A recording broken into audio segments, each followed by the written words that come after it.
Arturo Dark Knight. He's one of our best listeners. Oh, UV. Okay.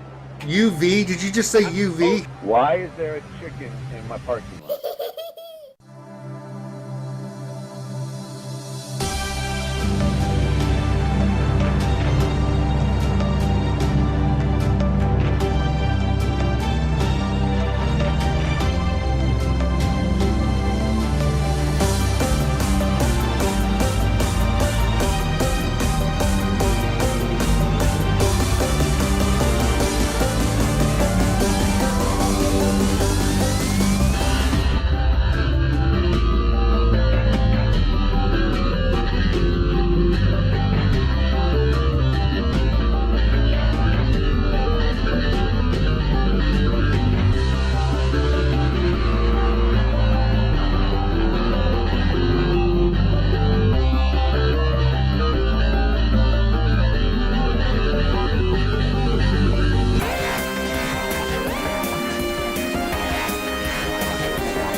Hey, welcome back to another Wednesday night RSG lunch stream. Listen to me, I've been doing so many streams today. Wednesday night stream. I was about to say lunch stream, and that would be really wrong because unless you're in, I don't know, somewhere part of the world, it's not lunch here in the US and Europe. It's late at night. It's time for the longest running live stream in the Star Wars Galaxy Heroes, Galaxy and Universe. RSG, skewers, we're my skewers. Glad to see everybody in chat. Glad to see everybody here on this hump day. It's Wednesday, so Mike, it's time to do what we do best, and that is give you our Wednesday night stream where we break down the latest and greatest of news and notes and topics in the Star Wars Galaxy Heroes game and give you a little bit insight of what it all means. I don't say it's going to be logical or intelligent. We'll just give you our thoughts. That being said, glad to have you guys all here. Shout out to everybody in the chat. First, shout out to my man Stu, cancer free. So everybody in chat right now, STU for Stu, being cancer free. That is the best news out of everything here, and I'm glad to see our boy Stu is doing very well and is cancer free. God, that's such great news. And then also Paul's wife Christy, she's on her last treatment of chemo, so that's also good news.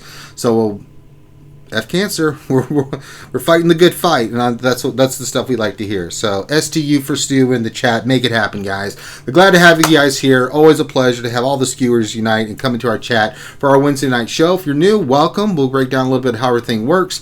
But first, let me introduce our illustrious panel of potato heads, including myself, that will entertain you forever how long and drive you mad.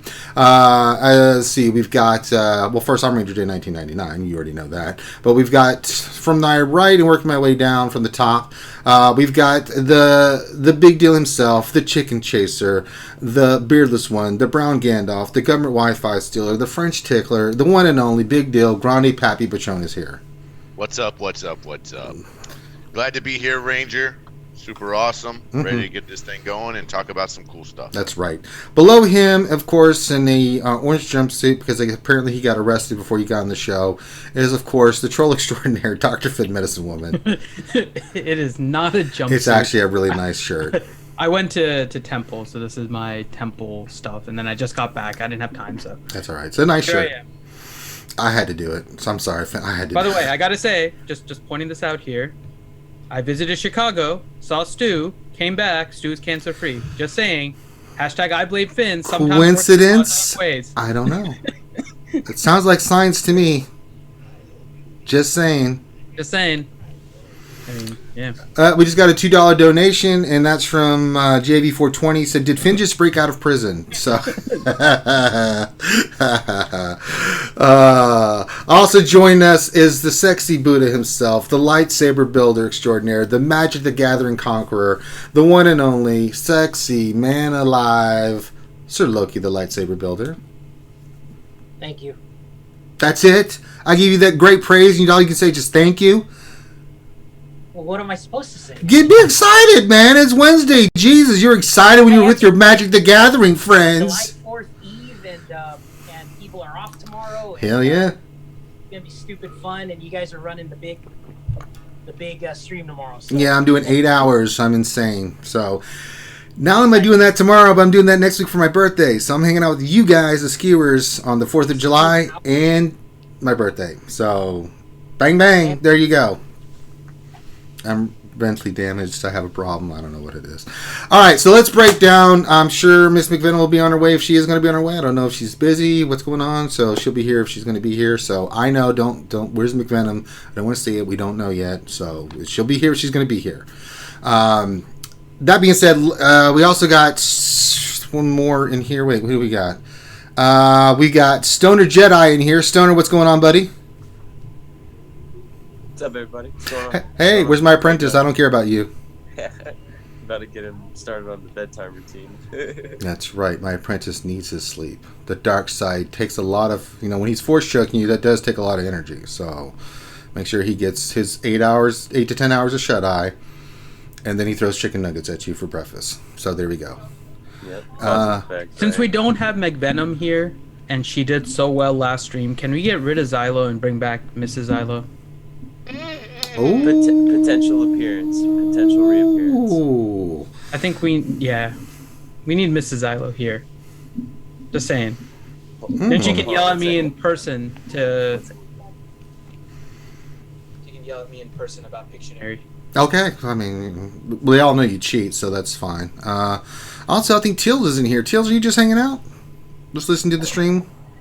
I'm in my car driving. I don't know if you can That's hear me. why. Yes. Okay. We got you. Yeah. Just stop. We got you. Just listen to us live, man. Don't respond. I just wanted to see what you were doing. So don't get in an accident. Don't do anything. Don't push the talk button. Just drive home, buddy. Let's get safe.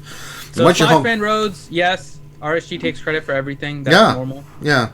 That's standard. And then Grim, Finn go visit Grande in prison. Is that why he's wearing? Well, someone just said in the chat, orange is the new black. So there you go. I replaced Grande. I mean, the guards didn't even know the difference. I mean, Besides they both have hair. it's the facial hair, and they everybody seems the same. Once a prisoner, once always a prisoner.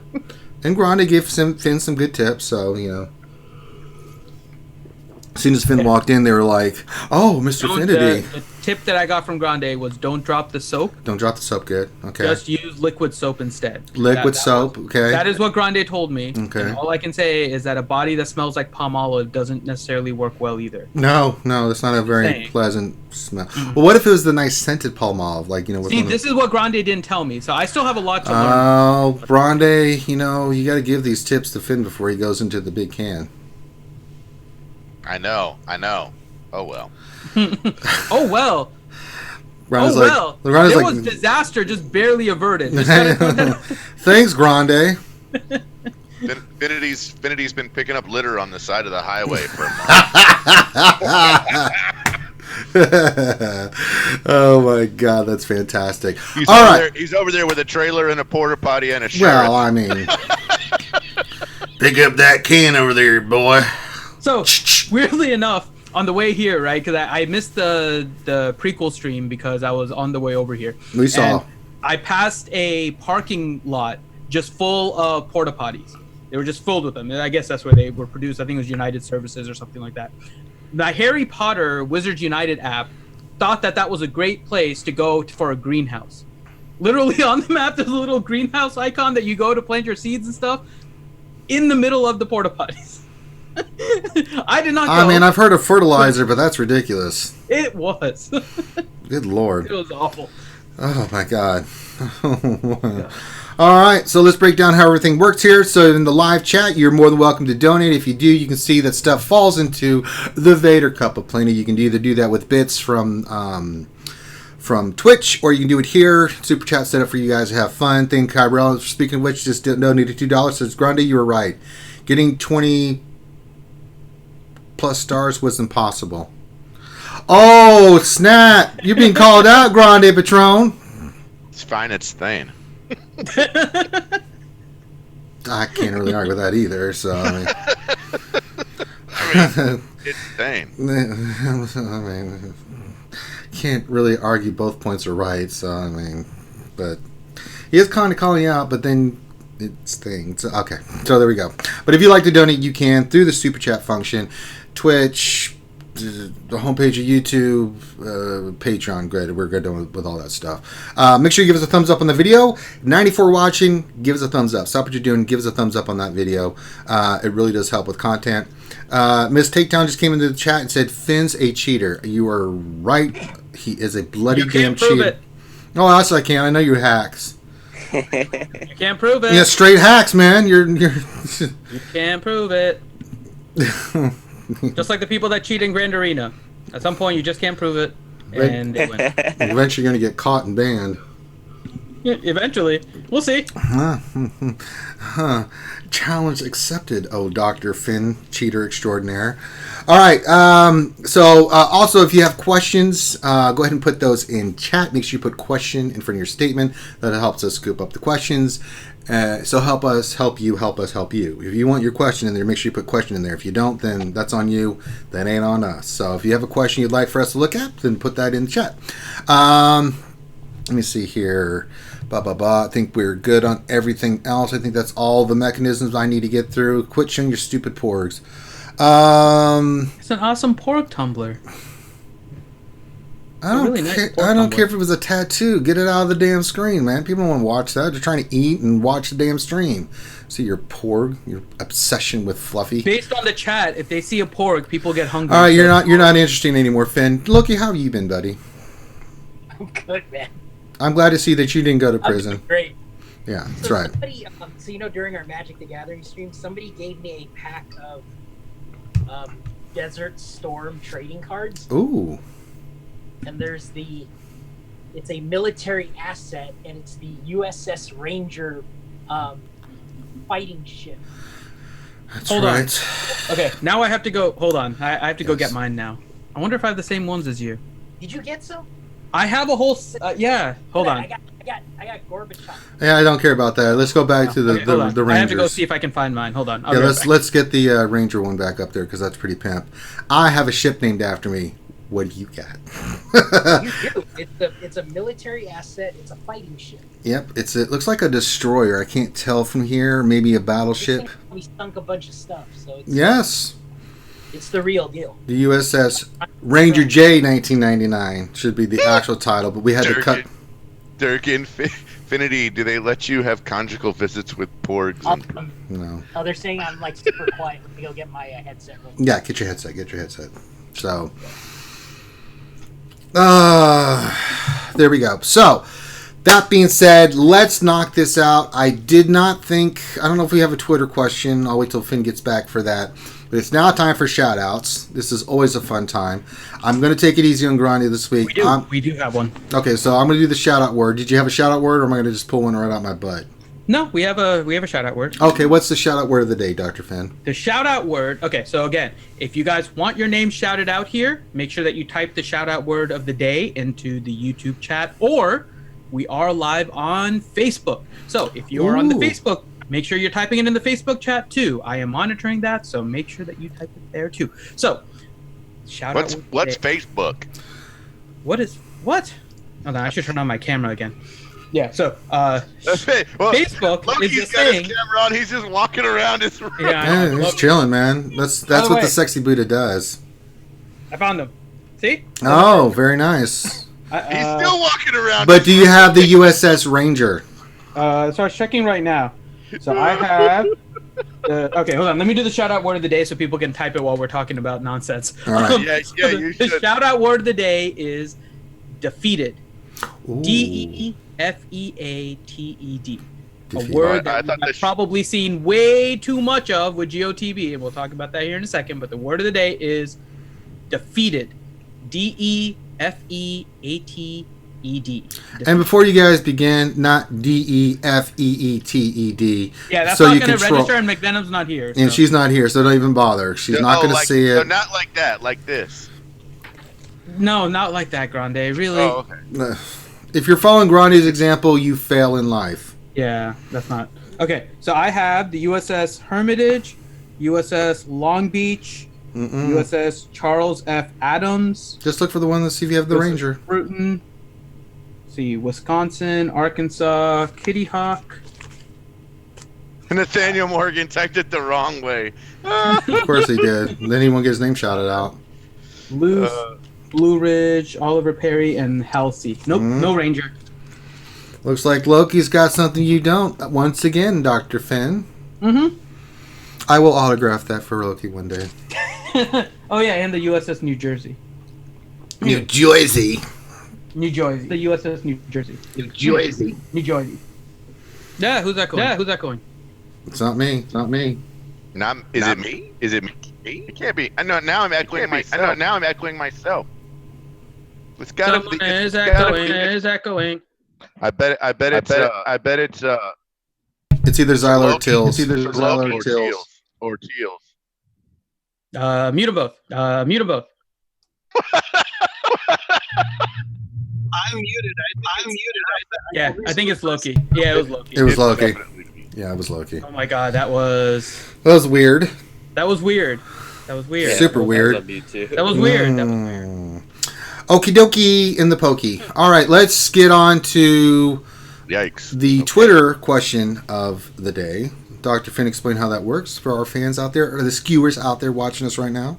Sure. So head on to our Twitter page. The handle is Reality Skewed Gamers with no vowels in the Skewed and Gamers. So it's Reality SKWD GMRS Reality Skewed Gamers, no vowels in the Skewed and Gamers. And we have our Twitter question of the day, and it is related to what we are talking about. So we do want all of your guys' feedback. And the question is, it was just pulled up. Why did it stupid refresh? I didn't want you to refresh. God, reckon. Things refresh when you don't want it to, and that you've changed. Prison's changed you, Finn. You're not as nimble and capable as you once were. I know. Okay, so the question is, because today we will be talking about our feedback on Grand Arena Championships and Geonosis TV, what are your opinions and feedback on both of them? Yeah. And a little bit different, and I don't know if it worked or not. I don't think it worked. Okay. There was also supposed to be a poll, but for some reason the poll didn't show up. Well, sometimes you lose track of the poll. Yeah, you can't just lose track of the poll. You know what? I'm going to put up the poll right now. How about that?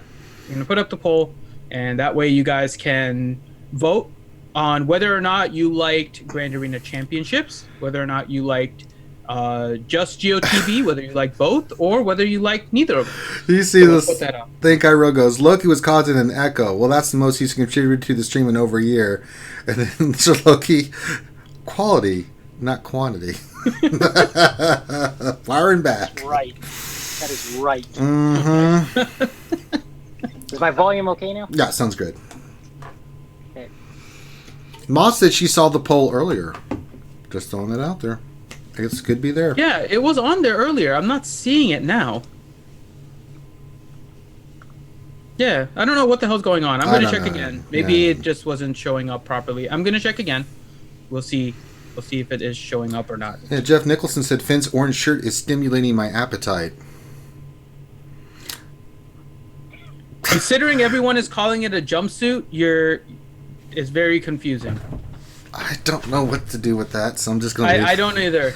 Jeff Nicholson, we're going to pretend like we didn't see that. Yeah, Jeff. Just say hi. Hi, buddy. I have no idea where to go with that one. Next, we're going to see Finn with a calendar of Jeff going, no, dirty jungle of love, 666, mark of the beast, no! Okay, there we go. That's a reference, now the poll is showing up. of course, to... Oh, wow, and there's 30 votes on the poll. Awesome. Okay.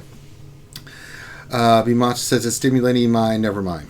Okay, thank God. So I didn't really want to really doing that. So, and Shadowville, of course, is I bet she saw a poll. Giggity. All right.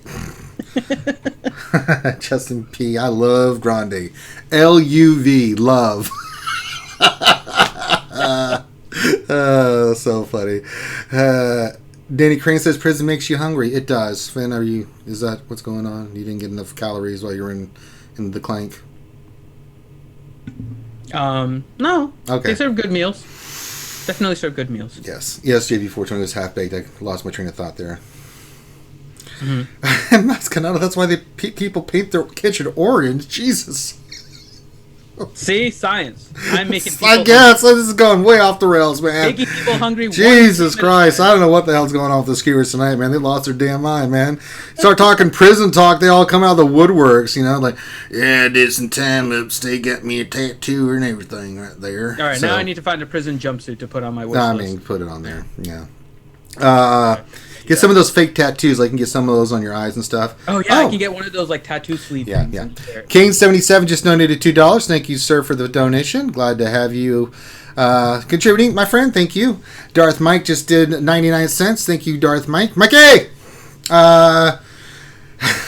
Okay, I'm leaving the prison You stuff don't have alone. any more money left because the Gear 13 is red. Yeah, here you go. Pretty much. Oh, God.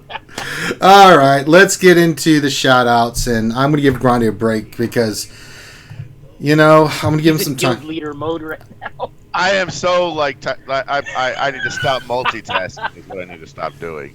Where are all my shout outs? You want to do the shout-outs, Grande? I was going to give you a break, but if you want to read them. No. Give me a break. I'm good. Yeah, I know. Let's have Loki do the Patreon shoutouts. Yeah. We should have Loki actually do something besides reverb in everybody's headset. I think that's a great idea. Yeah. All right, Sir Loki. Hey Loki, earn your key, buddy. Where are they? Patreon, just go into Fin stuff. All It's in the hang on, Fin Stuff channel. I gotta boot up my phone here. I have a computer, man. I told you. Mm-hmm. we are on top of things here. Yeah. This is going smooth. Nothing else like an RSG stream. Yeah, it really. It always goes so awful.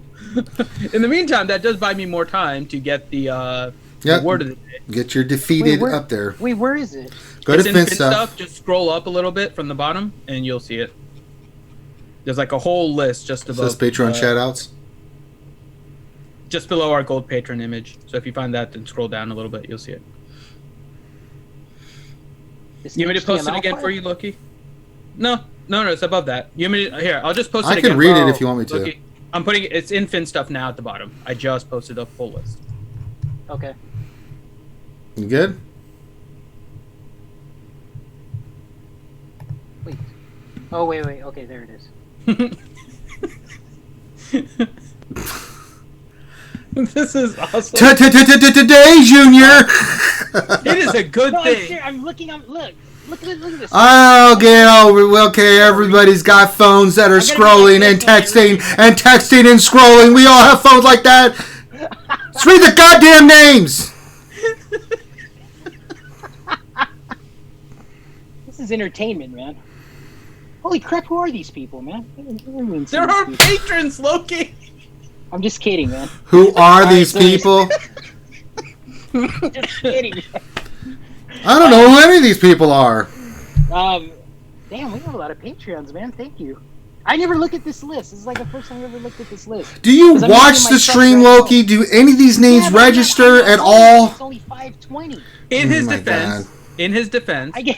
when Grande reads the we list, have grown, man. it is hard to tell how many patrons there are because there are so many mispronunciations. Yeah, it's hard to get an true. accurate count. Oh God, that's true. Grande, look what you've done to us. I blame you, Finn. Jesus. No, this is pretty good, man. Who he is? These be the Patreons. Reads. Okay, so we got Alix 12. We got B Masu. Spam lover. Chaos 13. Whoa. Chopper. What? I'm doing little Chopper- tidbits. You just read the names. I'll do my things for them. Just follow Yeah, along. you Glow. read and Ranger interrupts you. That's the way this That's works. the way it works. So we got Clone Troop 211. Mhm. Contingent 33. Word. Corinth. D&D. Dangerfield. Mhm. How do you pronounce this thing? Danku. Danku. Yeah, Wisconsin. Wisconsin. I think it's Dutch. He was. Darth- I was looking at his roster earlier. Wisconsin. That's a cool name. It is a cool We name. got Darth Mike. Mickey. Darth Tepla. Darth Allen 0885. Mm-hmm. Darth Bob. Bob! Exclamation point. Darth Vader mate. Mm-hmm. Deadpool Kyle 28. Hey, Dr. Deadpool. Feelgood. He's the one we fell all right. Drew Man 95. Mhm. E-Rock 123. My boy. Hogzilla. Mm-hmm. It Poops Bombs. It does. What is this? Jijak Kana. Yep. Is that Master Ryan? Yeah. Master Or, I think it's Mass Ryan. Mass Day Ryan. Ryan. Cool. Thank you. Matthew M. Thomas. Mhm. Maz The Kanata. lovely. Moss Mike. Mikey. ND Fox. Mm-hmm. Ouchie Dumpling. Ouchie girl. Ray Rock. Is it Rydia? I think so, yeah. Yeah. Like Final Fantasy. Yeah. Rydia. Very nice. Riverboy 12. Mhm. Roast Taco. My man. Got the Revenator. Ah! Saintly Red. Mm-hmm. Shadow Veil. H-Town. Sith Lord. Mm-hmm. Slash Van Rhodes. You knew that one. Spaceman Tim. Okay. Strum. Yes. Teals. Tallywhack. My knacker. Okay. Tenebris. Mm-hmm. Thane Kyrell. The Tor. Walter Arnold. And Zarathustra. Very nice. Thank you. An excellent It's reading. like the first. No, seriously, this is the first time I've seen this list. This is. It's always been in Finn stuff, and I know you never go to there, so that's shocking. I don't. So I Grande, don't, but I'll do it. No problem. so Grande, our plan worked. Dane Kyrell just posted, "Wow, I'll never complain about Grande's reading again." So this is a perfect time for you to do the shout out word of the day. Are you ready, Grande? We tricked you. Yeah, everybody type in chat. No, I have. We already have the shout out Yeah, words. hell? What is it? These feats? No, the name it's already been two. collected. I got two of these feats right here. Just- Okay, Grande's back to himself now. Darkside Ranger J 1999, just a question real quick, says, I'm not trolling today. I just want to know if Grande is all right. He hasn't cracked a smile yet. Is my buddy okay? Everyone's worried. Ranger just asked me that same damn question. I was literally like, I don't think he was able to get to the pool today. He wasn't able to sit in his jacuzzi and drink man, some. I was outside cutting branches and it started raining on me. I was all mad. I was cutting branches on the Jesus tree. Christ. Started raining Really? on me. I got mad. Like this. Mhm. Cutting branches. I was cutting cutting branches off the tree, you know. And then I got struck by lightning. I don't These- remember the rest. I did not get struck by lightning. All right, am I reading That you am I- know of. Am I reading from where you Where you finished, with yes. the bolded word? Is Yes, that right? yes, yes. Yeah, but don't read the bolded Right. underline. That's not a name. All right, we're gonna read the people that put defeat in chat. So we're gonna start out right here. We wanna say thank you for being on the stream. Shout out word, Andrew Kopta,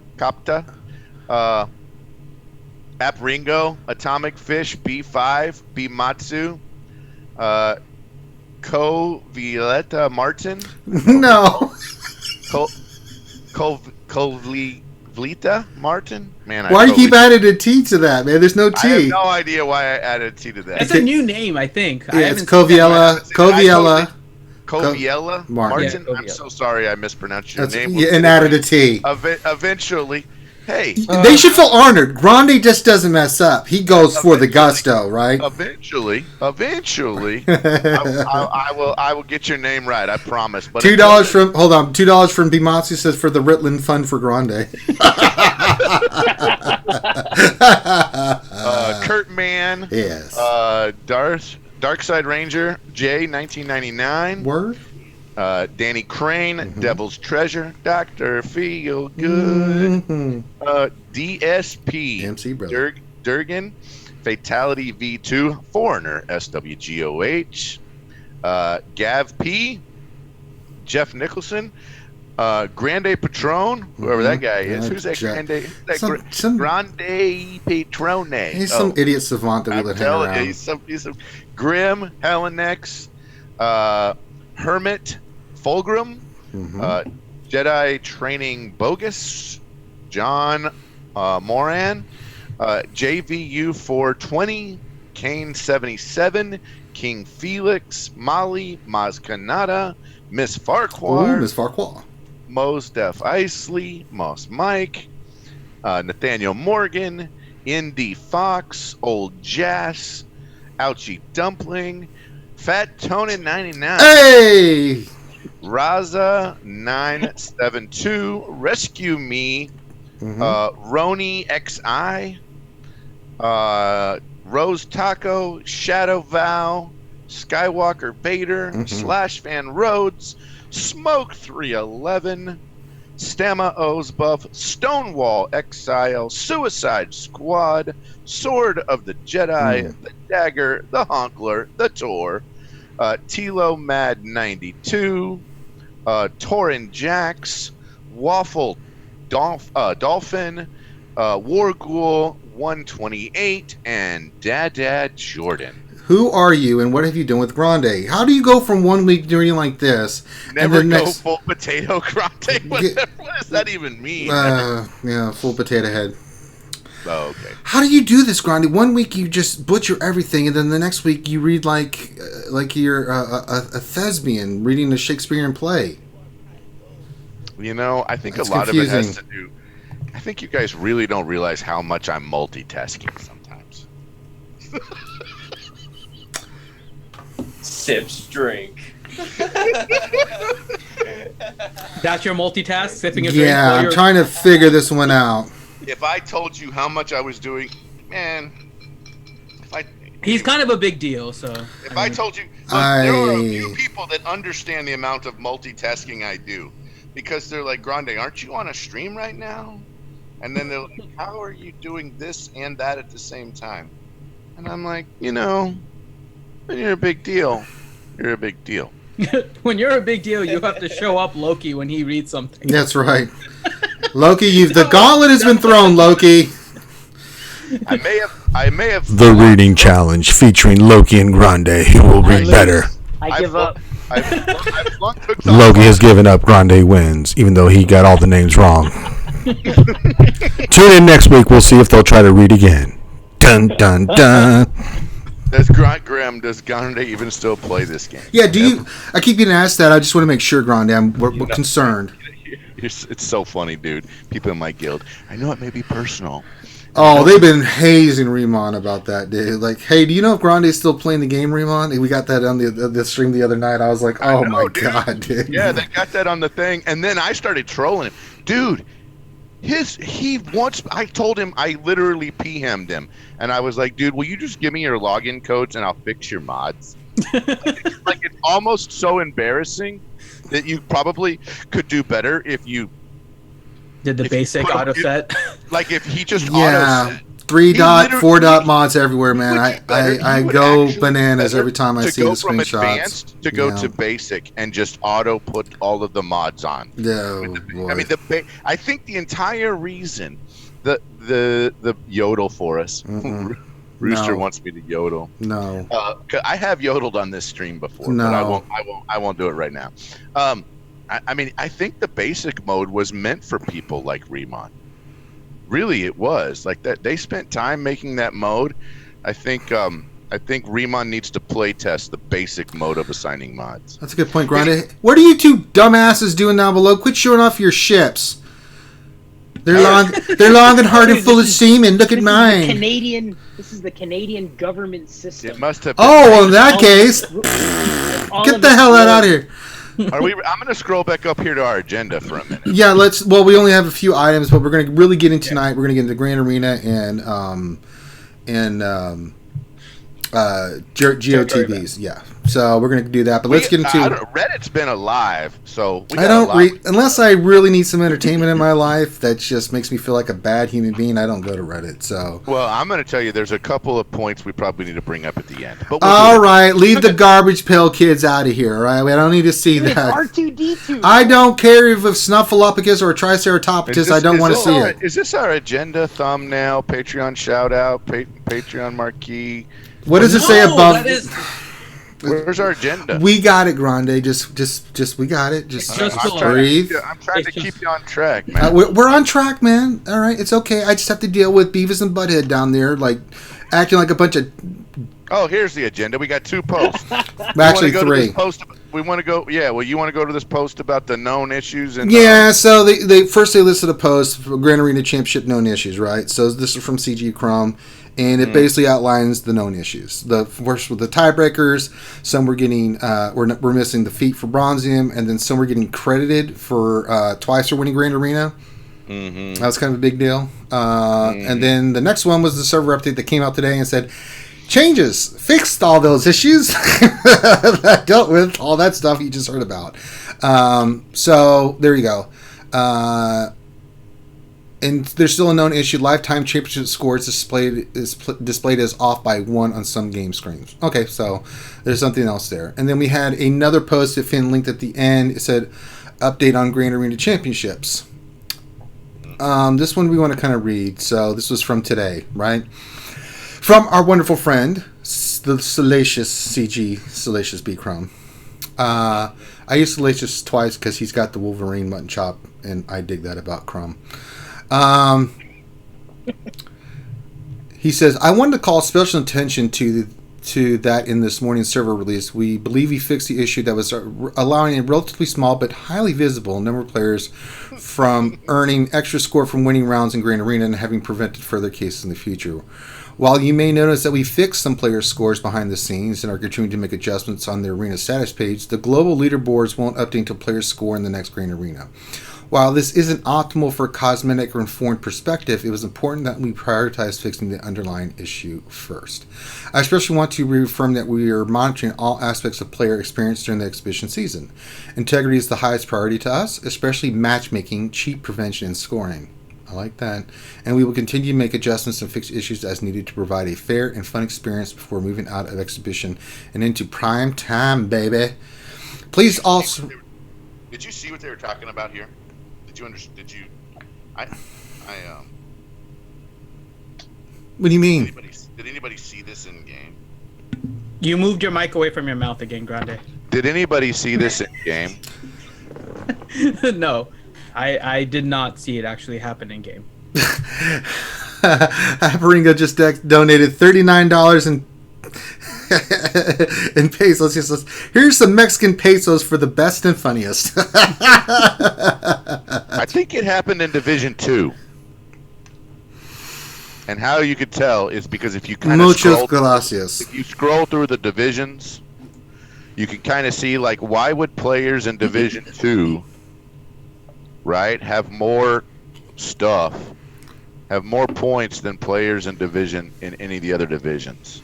Like, it doesn't make sense. They have like 10,000 points, and players in Division 3, so the number one dude in Division 3 has like 8,700, and the number one player in Division 1 has like 9,600. The number one player in Division 2 has like 10 grand. So yeah, it got double counted somehow. So it's all you Division 2 freaking people that screwed it up. Why are you saying that the extra payouts were in Division 3? I have no idea. I never actually saw this. Yeah, so one of the things that kind of threw me off too, that's all the posts that we're going to talk about tonight. So let's just get into, we'll start with Grand Arena Championship. So one thing that kind of threw me off is someone brought this to my attention that the benchmark, the watermark for hitting chromium for some of these divisions was lower and easier to get for the lower divisions, and as you got up, it got higher and higher, and it got tougher to hit. I don't even think maybe a few people, if they did that, and probably by mistake in Division 2, hit chromium, or the third level. I mean, I know I was off like 1,500 or something like that to hit it, because I think it was like 11,000, whatever it was, right? And I was at 9,500, right? So I was like, all right, so that's one thing. Overall, I love the Grand Arena Championships and I love GAC TB, but there are some things that just made me go, wait a minute. So it was lower on those ends, and it threw me off because I'm like, well, there's that, but maybe they're going to adjust that. So it didn't really bother me too much. But then when you add that on top, that I was like T-Money, and I was interested in how she did. She went undefeated too. So we both went 3-0, even though this gap between GP is freaking crazy, right? 300,000 to 500,000, some to 700,000 GP. I know they're only looking at character GP, but we kind of got into this last week. So it's like, it can make it tougher for those that are in Division 2 that are trying to compete in Division 2 rewards to get that if they're facing rosters that are higher than them. I don't know how the matchmaking's working, but You know, it's a small little thing for me. I mean, I won, but it was a lot tougher because the matches I had, they had more disposal to try to beat me and than I did. We were even on those top 80 teams pretty much. Yep. But they had, like, you could see some of the rosters had more Gear 12s and Gear 12 teams, so they had more flexibility. If something went wrong than I did, I had to be basically perfect, you know, with my clearing and stuff. So, it's a small thing. Those are the only two little nitpicks that I had for Grand Arena Championship. We'll kind of go around the corn here. Grande, I know you got some thoughts here, right? Yeah. So I won 2 and lost 1. I felt like that it was a pretty fair matchup. Especially considering, I'm not even going to kid you, I was in the process of testing an arena and it locked while I had 0 mods on Darth Revan. So I actually won twice with no mods on Darth Revan. I want to tell you, you have to completely change your strategy when your best team doesn't have mods. But yeah, it did work. So I was fine with it. I liked it. The guy that beat me did have everybody had a lower GP than I did in my bracket. When you did look at those top 80 characters, though, we were really freaking close to the same. Right. So I was okay with that. I didn't particularly have a problem with it, and I still lost 1 to a guy with lower GP than me. So I feel like that. We've talked about it before. Maybe the matchmaking doesn't need to be 174 characters, and it also doesn't need to be your top 80. Maybe we need to kind of scooch that down a little bit, and there's a happy medium between those two. Yeah, I think so. Right? We did. That's really what I think we're saying is. So if we went from one extreme or possibly one extreme, right, to the other extreme, and it's going to be somewhere in the middle there. That's probably more accurate. Yeah, I think so. Overall, it was fine. Hey, at least it opened up and we could actually play. Yeah, right? It was good. It looks good. It worked out good. I like the rewards. Rewards are pretty solid, and you can get better rewards. The graphics look good. Yeah, the look of it, both Geo TB and Green Arena look great. I think the rewards are fair. You get little, the feats were reasonable. They weren't something outrageous. Right. I didn't think I think they really thought this one out. I mean, there were some bugs like you saw, right? There's still some issues. They're working it out, but it's an exhibition. So we're doing exhibitions until they can really iron out the bugs, and we'll leave it there. So, Dr. Finn, what did you think, my friend? I mean, as somebody who has been openly not a big fan of Grand Arena and PvP in general, I thought that it was actually pretty decent. It provided anyone that wanted to play the opportunity to play. Those that didn't want to play, you kind of sign up. You can just have fun with it. You can do some things that you want in order to get some of the feats done while in Grand Arena and still kind of just relax and do your own thing. I think the rewards were okay. I think matchmaking also, to the point that you were making, Grande, I think it works a little bit better as you get higher because you know that the lower part is still as developed when you get into those really high GPs. Like right. once you're like 4.5, 4.6, even 5, and especially when you're into the 5 millions, you know that there's a pretty deep roster, right? So you have some flexibility there in order to say, yeah, these match up. It doesn't really necessarily match up at the lower side, so I think they do need to tweak that a little bit. And I would say especially look around the Division 3 and Division 4 people more so than anything else, because from what I've seen kind of just scouring around and some of the people that we've talked to, that's where it seems to be the biggest issue, right around Division 3 in particular. Division 2 also was seeing some getting much higher, but something around that range is what I would say that we want to look at in terms of the correct matchup. But I don't think the matchmaking was terrible on the overall scale. There were definitely some that were not good, but they may be more outliers than anything else, but it always sucks to have those. So I think matchmaking, to their point, they said they're still working on it in the post that they put out today. They are working on the scoring aspect, so hopefully they'll fix all these scoring issues and all of that. So, yeah, I mean, overall, I think Grand Arena, Grand Arena Championships went exactly as it should have, given that they called it an exhibition, right? Which is almost them saying, here is an open beta. We want all of you guys to test it and find the bugs. right? And in a live Good environment. analysis. Yeah. So this is why part of the reason we're talking about the feedback on these different game modes, especially Grand Arena Championships, because when they call it an exhibition, that is basically, to an extent, here is an open beta, test this, try to break it, find the things, report it to us, find what's wrong. We've done that. Now it is up to CG to take that and fix the issues that are going on. So I think Grand Arena Championships overall, while there were some discrepancies, again, they're resetting the points and everything. So if you had bad matchups, it sucks. I'm not so concerned about the points as I am about the matchups and about how the actual battles go. Well, like some of that just seems like it's anyway. Yeah. Just it's not as big a deal to me for whatever reason. It's not, but I mean, if you find that as an issue, right? Sure. Even if it's like a lower priority issue, I mean, as part of like the It also may be really easy for them to fix, right? Exactly. So if they've got 20 issues that are super easy to fix, and one issue that's super hard that happens to be important, right? You got to weigh what the right thing to do is at the right. So to me, I think Grand Arena Championship was a big success, just in terms of the way I was viewing it as soon as they called it an exhibition, right? We broke it at the beginning and didn't have an offense phase. They found a way around it, and we got rewards for it. Then we got another Grand Arena Championship exhibition. People were able to do things. We were able to look at matchmaking, and we found issues with that as well. So now everyone be proactive. Or I shouldn't say proactive because beforehand, but make sure that you report your feedback. If you found bugs, report it. This is kind of the next step if you're trying to get a better game system. All right, Sir Loki, what are your thoughts, my friend? My matches were good. I thought the matchup was pretty good, actually. So I was probably middle of the pack of the group.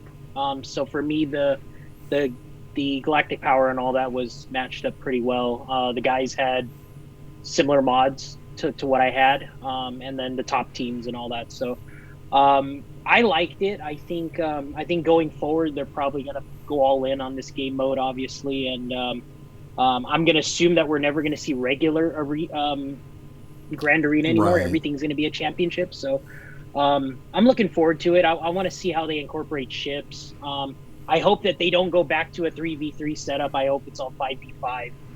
But then they just have fun with maybe we see like buffs like territory wars and stuff like that. But for the most part, I think it's a step in the right direction. I think the awards are good.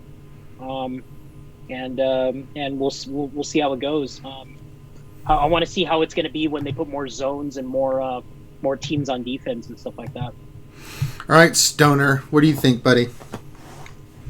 Yeah, Grand Arena. I mean, and the matchmaking for me worked out really well. 4.8 million GP in Division 1, and the first round matchup was really good. Second round, didn't have an opponent with Darth Revan or Malik or anything. Like, I mean, he had a lower gear Darth Revan, but no Malik. So, like, I feel like the matchmaking there was kind of you know. But overall, I mean, I'm really happy. The alt too as well. The alt's ranked 11 in like Division 11 right now. You know what I mean? So like, that's awesome there. And my main's ranked 542 right now in Division 1 too. So I'm really proud of that. You know, I look forward to trying to climb and get into at least the top 100. You know what I mean? Like, it's not going to be likely, maybe, it's an exhibition right now, but as long as I stay where I'm at in that relevant bracket, you know what I mean? I'm happy to be where I'm at, and I look forward to trying to climb the ladder. Very nice insight. Both you quit playing with your pickles, put your pickles away. I don't want to see those pickles again. All right, so leave your comments and stuff of what you thought about Grand Arena, what you like, what you didn't like. I think Loki is exploding chat. What's happening? He's suggesting of putting your buffs in Grand Arena Championships.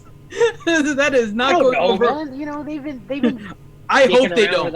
I don't want them. I know, but I really hope they do. Whatever. Let's not relive that. No. Someone's vacuuming. Nobody's vacuuming. Yeah, I really hope that they don't. Only because here's going to be the problem, right? It's going to be like an entire. If they make it the entire Grand Arena Championship, right? It's just going to be. They say they can't hear Xylo, and they can't hear, Sir Loki. Maz wants to see the pickles. Here you go, Maz. It's the pickle. Oh, for God's sakes. You got to talk into your mic. Use your big boy voice, clone. But Reach down, grab them, and then talk into the microphone. Come on, man. I know you can do it. God. All right, so the issue with the buffs is that if you do it for the whole Grand Arena Championship, I think it's going to wear off the novelty very quickly, right? And then if you do it for each individual Grand Arena within the championship, that's just going to be really bizarre and right? Because you're complicated. going to be fighting against one group with one bonus and then another one with another bonus. I think that adding buffs like that is just going to make this super messy. I'm okay with them doing like one Grand Arena Championship with just all characters, right? Another one that does ships with a particular zone, and even the one where they have like the one big ship zone and one big character zone where you don't really have like the secrecy of the setup.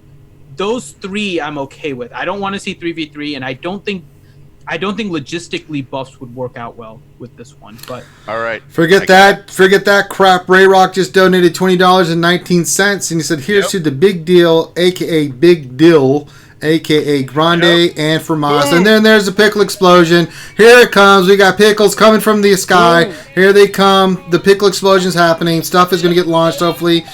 No, I don't need you playing the damn pickle. Quit playing with your pickle. God. Oh, my God. Whoa, we got some lift off here.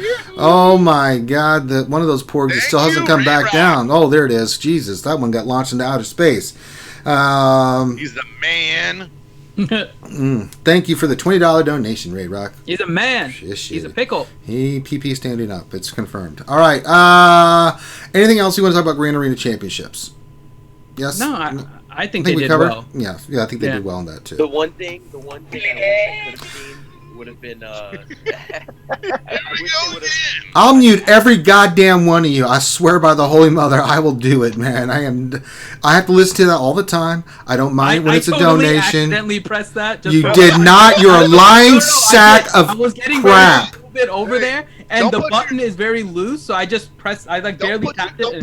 Don't put your trigger finger. Don't put your nose picker on the trigger. Okay? Yeah, I know. I put my thumb on the pickle, and bad things happen. I ain't doing that no more. Well, real quick before we move on to one more thing I wanted to see was instead of them going just from like one wall, you know what I mean, like advancing, you know what I mean, maybe adding like a third or a fourth tier if they're gonna add 8 teams at the top level, especially, right? Like maybe three walls, so it adds more of a a plot adding aspect to the game, That I'm okay with. I'm okay with them changing the map design, but leaving it so that they're not affecting the way characters face characters. Because that affects the strategy on the use of your characters and not necessarily changing the way your characters work. Right. So that would be an interesting idea. Well, Grand Arena only has 2 walls, and for example, like Territory Wars, we have to put down 4 walls, right? So potentially adding like a 3rd wall to Grand Arena, maybe, if like, adding, a one solo team in the back wall, even like a final big wall, right? Something like that. Mm-hmm. We are getting ready to boost our GP and everything here soon, right? We're seeing that with GEO TB, which we'll talk about. There's going to need to be some boosting of GP and whatnot in order to start with that. So, yeah, it's possible that they start doing something like that. Well, we need a break, so let's play one of our commercials to give everybody time to get some water, get some snacks, grab some drinks, and everybody in the Zoom, mute yourself, and we'll get to play a commercial. We'll be right back. Are you sick of having to go to the bathroom all the time? Would you prefer just hanging out with your friends instead of having to say this? I've literally peed my pants, so I will be right back. Then do we have the solution for you. Introducing the new Wells Fargo brand adult diaperoos with Star Wars theme. It'll be your first and last choice in adult diapers. Watch as we pour this glass of liquid into the diaper. As the diaper gets full, you'll see that the Luke changes to a Jar Jar. And when you see that Jar Jar, it's time to throw away that crap. So don't let this happen to you ever again. I just wanted to say, too, that I peed my pants a little bit. So get yourself some Wells Fargo brand adult diaperoos. We don't just make loans anymore, we take your deposits. Now also available in SpongeBob SquarePants and Hello Kitty themes. Not sold at any respectable retailer.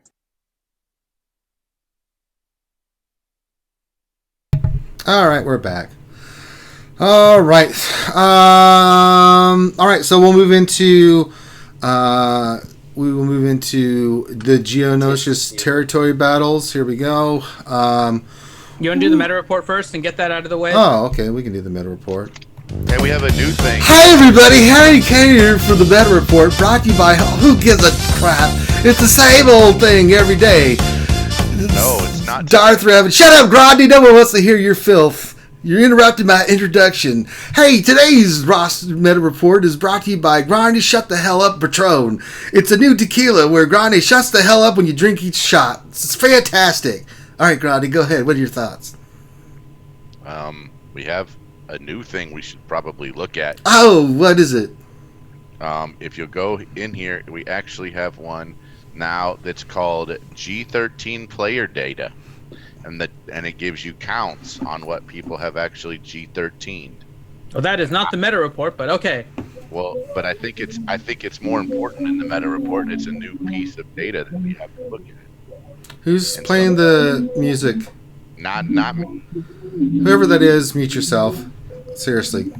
All right, someone's doing something. Wait a minute, it's me. Is that you, Tits, that's got the music playing in the background?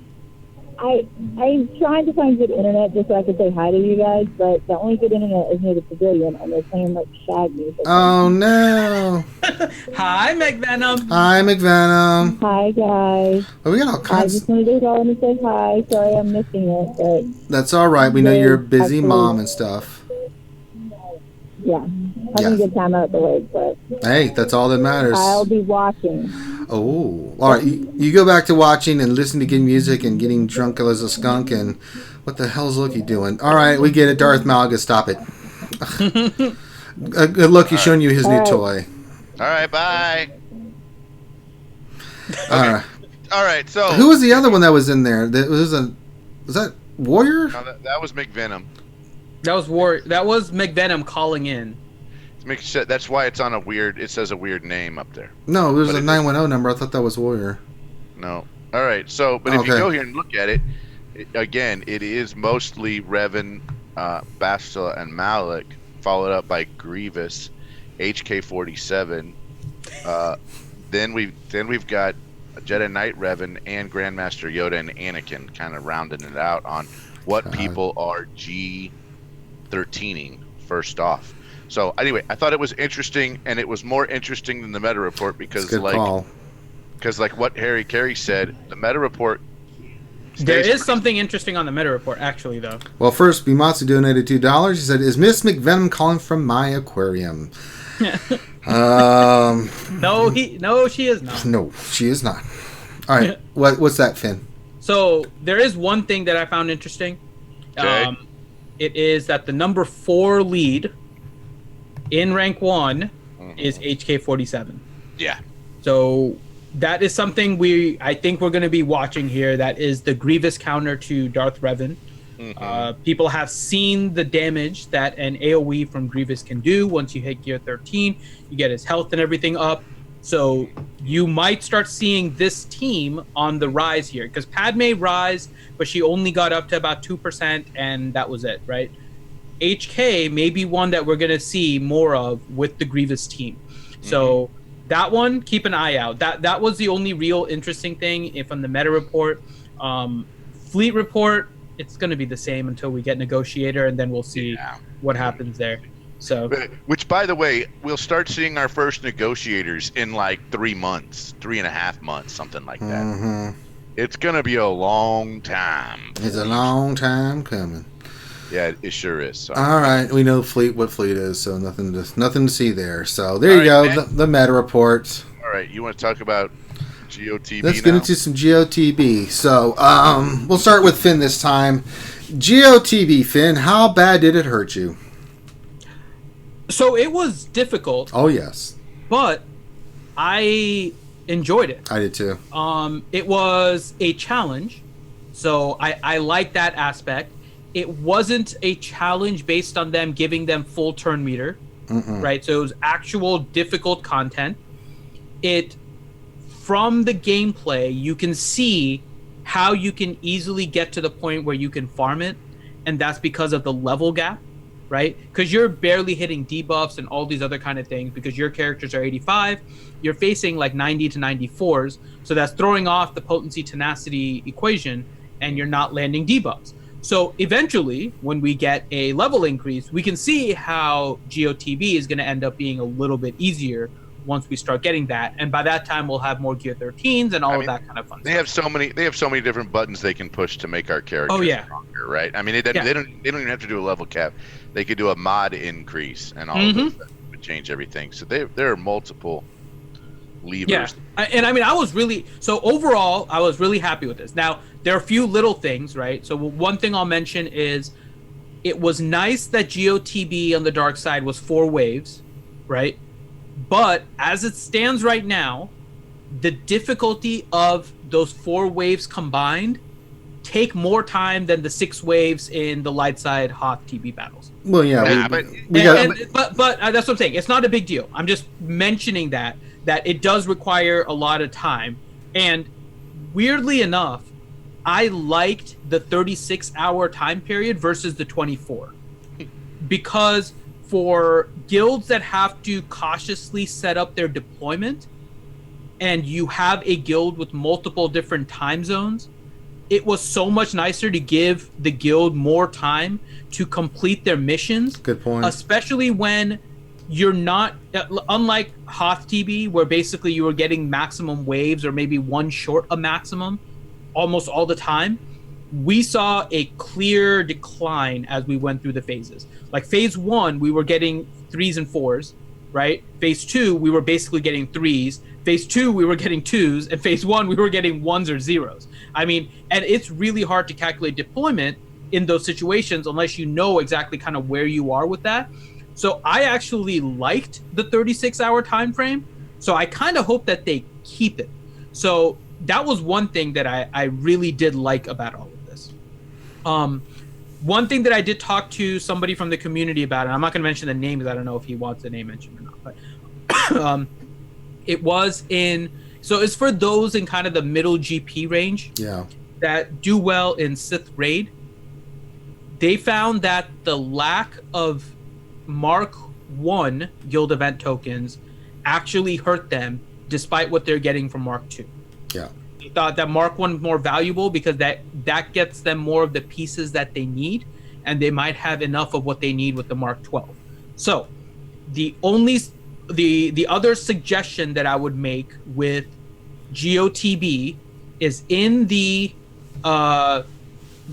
guild event store, right? And we mentioned this before, people having to pick between one raid and the other and one currency or the other. If you value Mark II, and this is kind of to CG, if CG values Mark II guild event currency as being higher than Mark I, and there are players that prefer to have Mark I, I think it would be in their best interest to create a purchase in the guild event store that lets you basically spend 100 Mark II guild event tokens and get 100 Mark Is.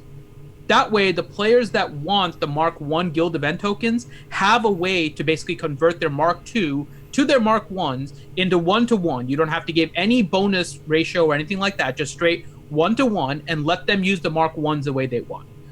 That's really... but they're never gonna do that, dude. Why wouldn't they, though? If they think Mark II is more valuable, then let them convert to the lower currency. Tell them why, Grande. The reason why is because here's one of the reasons. You could then backpack some guy in, right? You could backpack some guy in and let him get a freaking G12 Malik.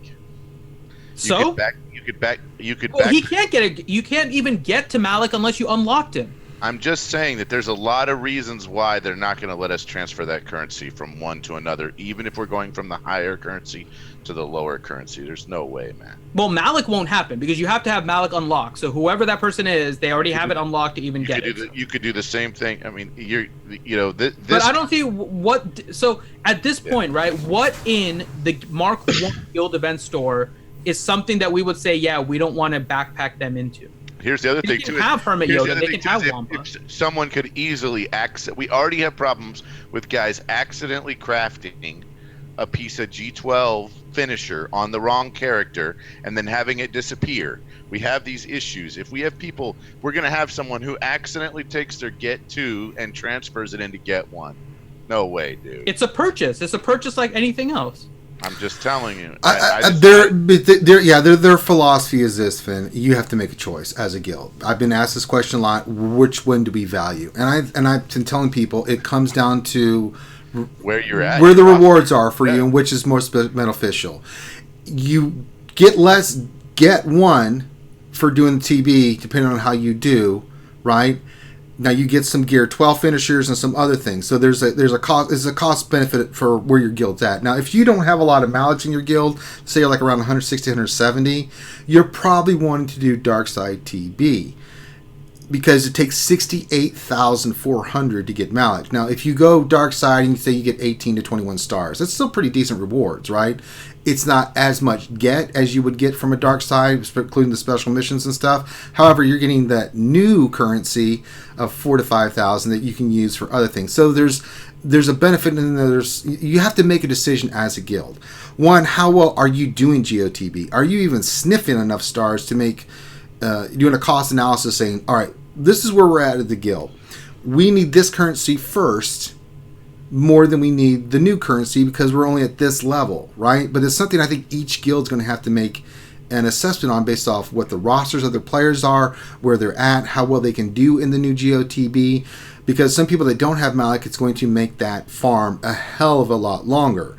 And CG wants that. They want this to be end game content. They don't want to do any kind of crazy stuff. It's either pick one or the other based off where you're at, and then based off that. Are you even listening? Come on.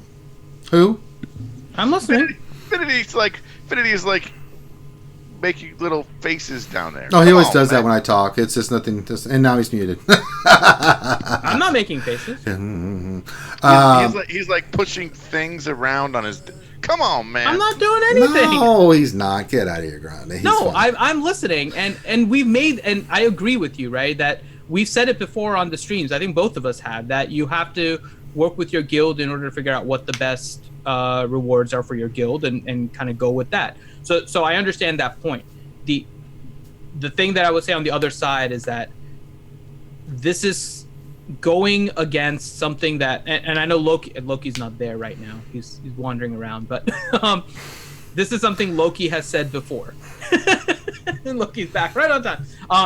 This is something Loki has said before, which is that it appears that CG is devaluing the whole guild aspect. And that's my concern, right? Because while you're right that you should be in a guild with a similar mindset, at some point you should be able to do stuff with your guild and still be able to move in somewhat of an individual direction, right? And so with GOTB, you have to be in sync with your guild as to whether or not you want Guild Event 1 or whether you want Guild Event 2. If you want more Guild Event 1... New guild content always changes guild. It's been like that this entire game. It always does. New guild content always changes guilds, and you're always going to have players that won in the changing of the guilds, and you're always going to have players that lost. You're going to have players that basically end up on the short end of the stick, and players that end up with a huge boon because they either stayed where they were, or they moved guilds, or they changed guilds, or something happened. This is a fundamental change. It's just like anything else. It's just like heroic AAT. It's just like heroic Sith. It's just like Rancor. It's just like TB and TW in the beginning. This is just another phase of that same thing. Yeah, and I'm not arguing that. I'm just saying that I think allowing for the conversion of Mark II to Mark I would be a simple way for them to at least. I think it'd be a terrible idea. If they're not going to do it for all those thousands of gold pieces that I have, over 10,000, where I could refer those Someone's going to accidentally switch freaking Get 2 to Get 1. Keep it simple, stupid. It's not going to be. It's not going to be like open. It's going to be a purchase that you have to make in the store every time it refreshes. So it's not like you're going to be able to convert all of it. You can just limit it to 500 at a time or whatever you want. You just make it 1,000. Just 1,000 at a time you have to buy it. I'm not saying you can just go someplace and be like, convert all of them. No, you have to purchase it from the store just like you would anything else, and then you would then convert it. So almost the same way like you can convert some of your other tokens, like your Galactic War. You can buy shards, convert them into shard shop currency, and then buy something from there. It's almost the same thing with Mark II converting to Mark I. I think that would help some of the players that have like split guilds where some of them want to work on their Gear 13s and others want to continue farming for their Malik or work on their Hermit Yoda. And now you allow for the guilds to kind of work together. But yeah, moving on. Lucky, what did you? So let's talk about GOTB itself, right? We talked about the difficulty. Oh, boy, was this something else. So we learned some things, and they were going to start with you, Sir Loki. Sir Loki, what did you get from this GOTB with the difficulty and everything like that? Why does Teal keep popping in and out? Teal, I'm going to kill you. He keeps giving me flashes. He's there, he's not. He's there, he's not. I just got home, sorry. That's all right, buddy. Loki, No what do you problem. think? It was hard, man. I think all of us on the stream we were all anticipating it was going to be hard, and it was stupid hard. Not only do you need GP, but you need to be able to finish the battles. You need to be able to finish battles after you platoon. The platoons, I think, killed all of us. Where you had the platoon a major piece of the faction. I did a lot of it, and it totally screwed up the rest of the team. So I don't know, man. I mean, I'm hats off to the Mighty Wallets, Team Instinct for what we both of our sides got 30, I think is what it was. 30 or it was a 30, yeah. But I mean, that 30 was hard fought, It was rough. I could imagine. Yeah. There was a lot of coordination.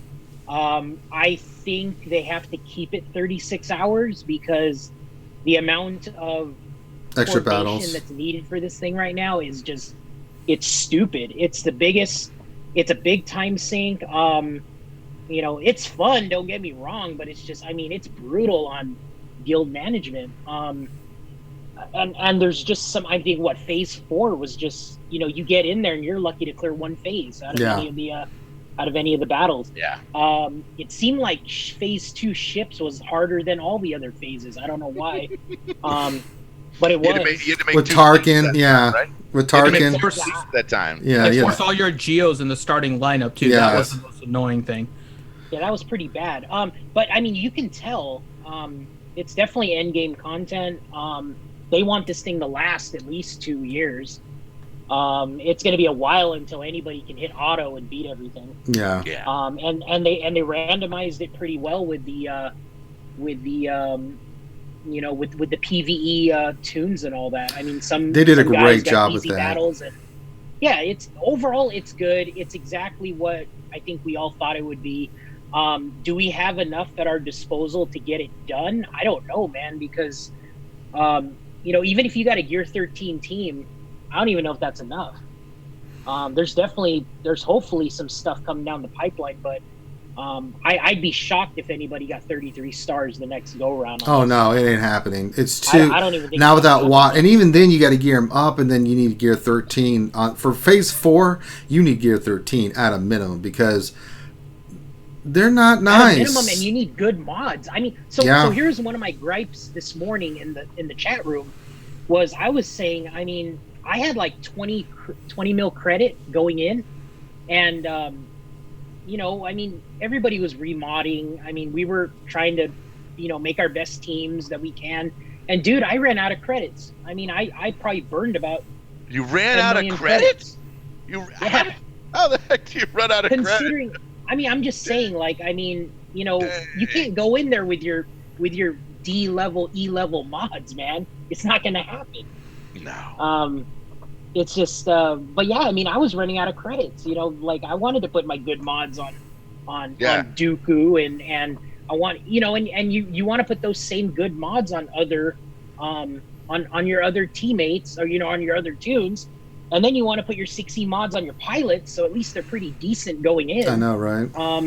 And it's just, it takes a toll on you. I mean, if it's, I don't know, I don't know what to do. I mean, without, and that's what I guess I'm afraid of is, are they going to introduce the new mods? Are they going to introduce level 100? Are they going to, because that's all, that's going to help obviously get to the 33 stars, but it's definitely some end game content. And and going back to what Finn said earlier, you know, maybe they're getting away from guild thing. I you know, it's amazing that this one game mode, you know, either breaks your guild or basically brings your guild together, which is, Agreed. you know, there hasn't been a game mode since, you know, I don't know, heroic AAT that Sith actually raid, brought maybe. a guild together. Sith Yeah, raid, maybe. right? Maybe the Sith raid wasn't too bad though. I mean, you know, guys, I mean, guilds were beating it, you know, first, second time around, you know, so it was bad. I mean, and then Finn always complains about the whole mod inventory things too. So if you're sitting there remodding guys, now you got to sell mods and you got to, you know, you got to do all this prep work, right? And it's a pain in the ass. So Yeah. overall, it's good though. I like it. You know? It'll get there eventually. It was, I think, the dynamics of the clones and the Jedi that they added with Kaya-Mundi and some of the other ones was really cool. I liked Finn's point about the not starting with turn meter. Finn makes an excellent point about that. You know, it was just well thought out. The characters, you know, the synchronization with who does what and what characters you get. Now, it is random. Some people don't like the randomness of it. I do. It just means, but eventually we'll see these teams enough that we're like, okay, it's the Anakin team. I know what I need to do here. Or we'll know the exact kill order. Regardless of whether it's, you know, Shakti or whoever it is leading or it comes at you, you'd be like, all right, I know what I need to do here. You know, it's our first time around, so everything is just going to be stupid. And it was stupid hard. We'll get better. Yeah, Everybody I mean, gets better the next time. Can I say the Phase 1 special mission with the Geos with Poggle the Lesser as your leader? What the hell, CG, man? He sucks. Why would you do that to people, man? Even at Gear 12, I know people running in there going, oh, I got Gear 12. Dead, you know? So, I think the other thing, too, is the B2. Worthless. It doesn't land debuffs. It doesn't hardly do any damage. I mean, it took some hits from them.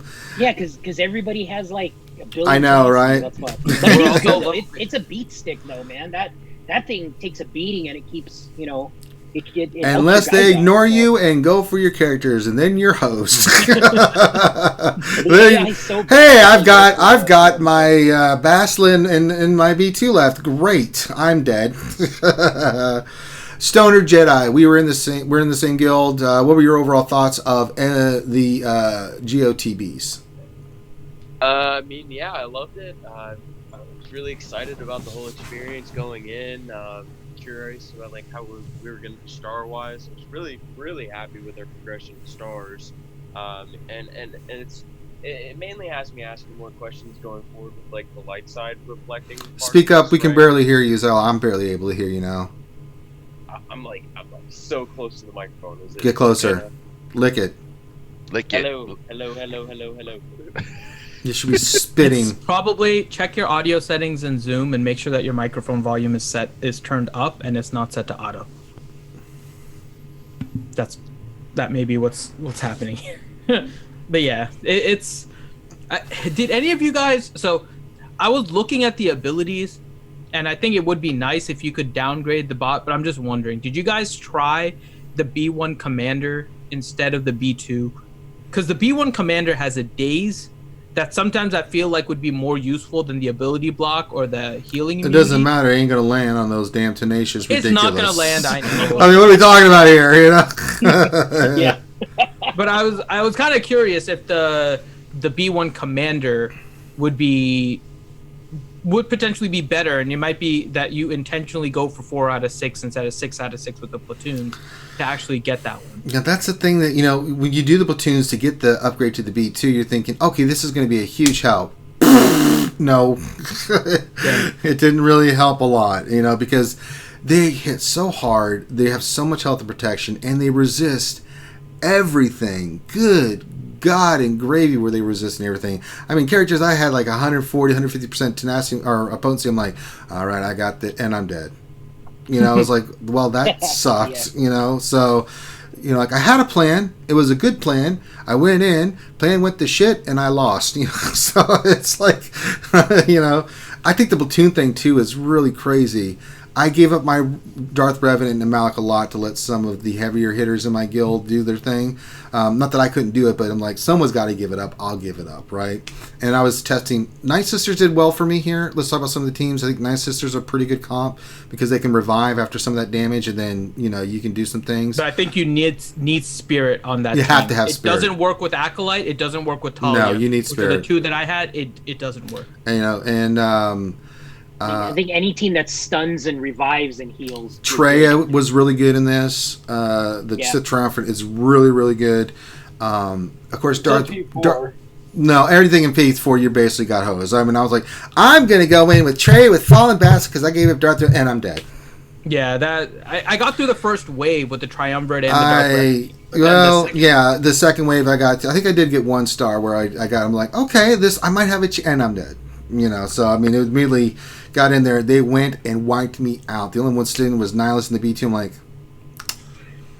well, maybe I can still do this with Nihilus. He can annihilate. No, okay, I'm dead. So, let's not talk about Phase 4. Oh my god, that thing is insanity. It was interesting though. So before the TB, like I went through the platoons and made kind of the video about like the different platoons and which ones to target, and we went through intentionally this time, especially in the last 2 phases, Phase 3 and Phase 4, not doing platoons to see how much we could do with just our characters versus the phase.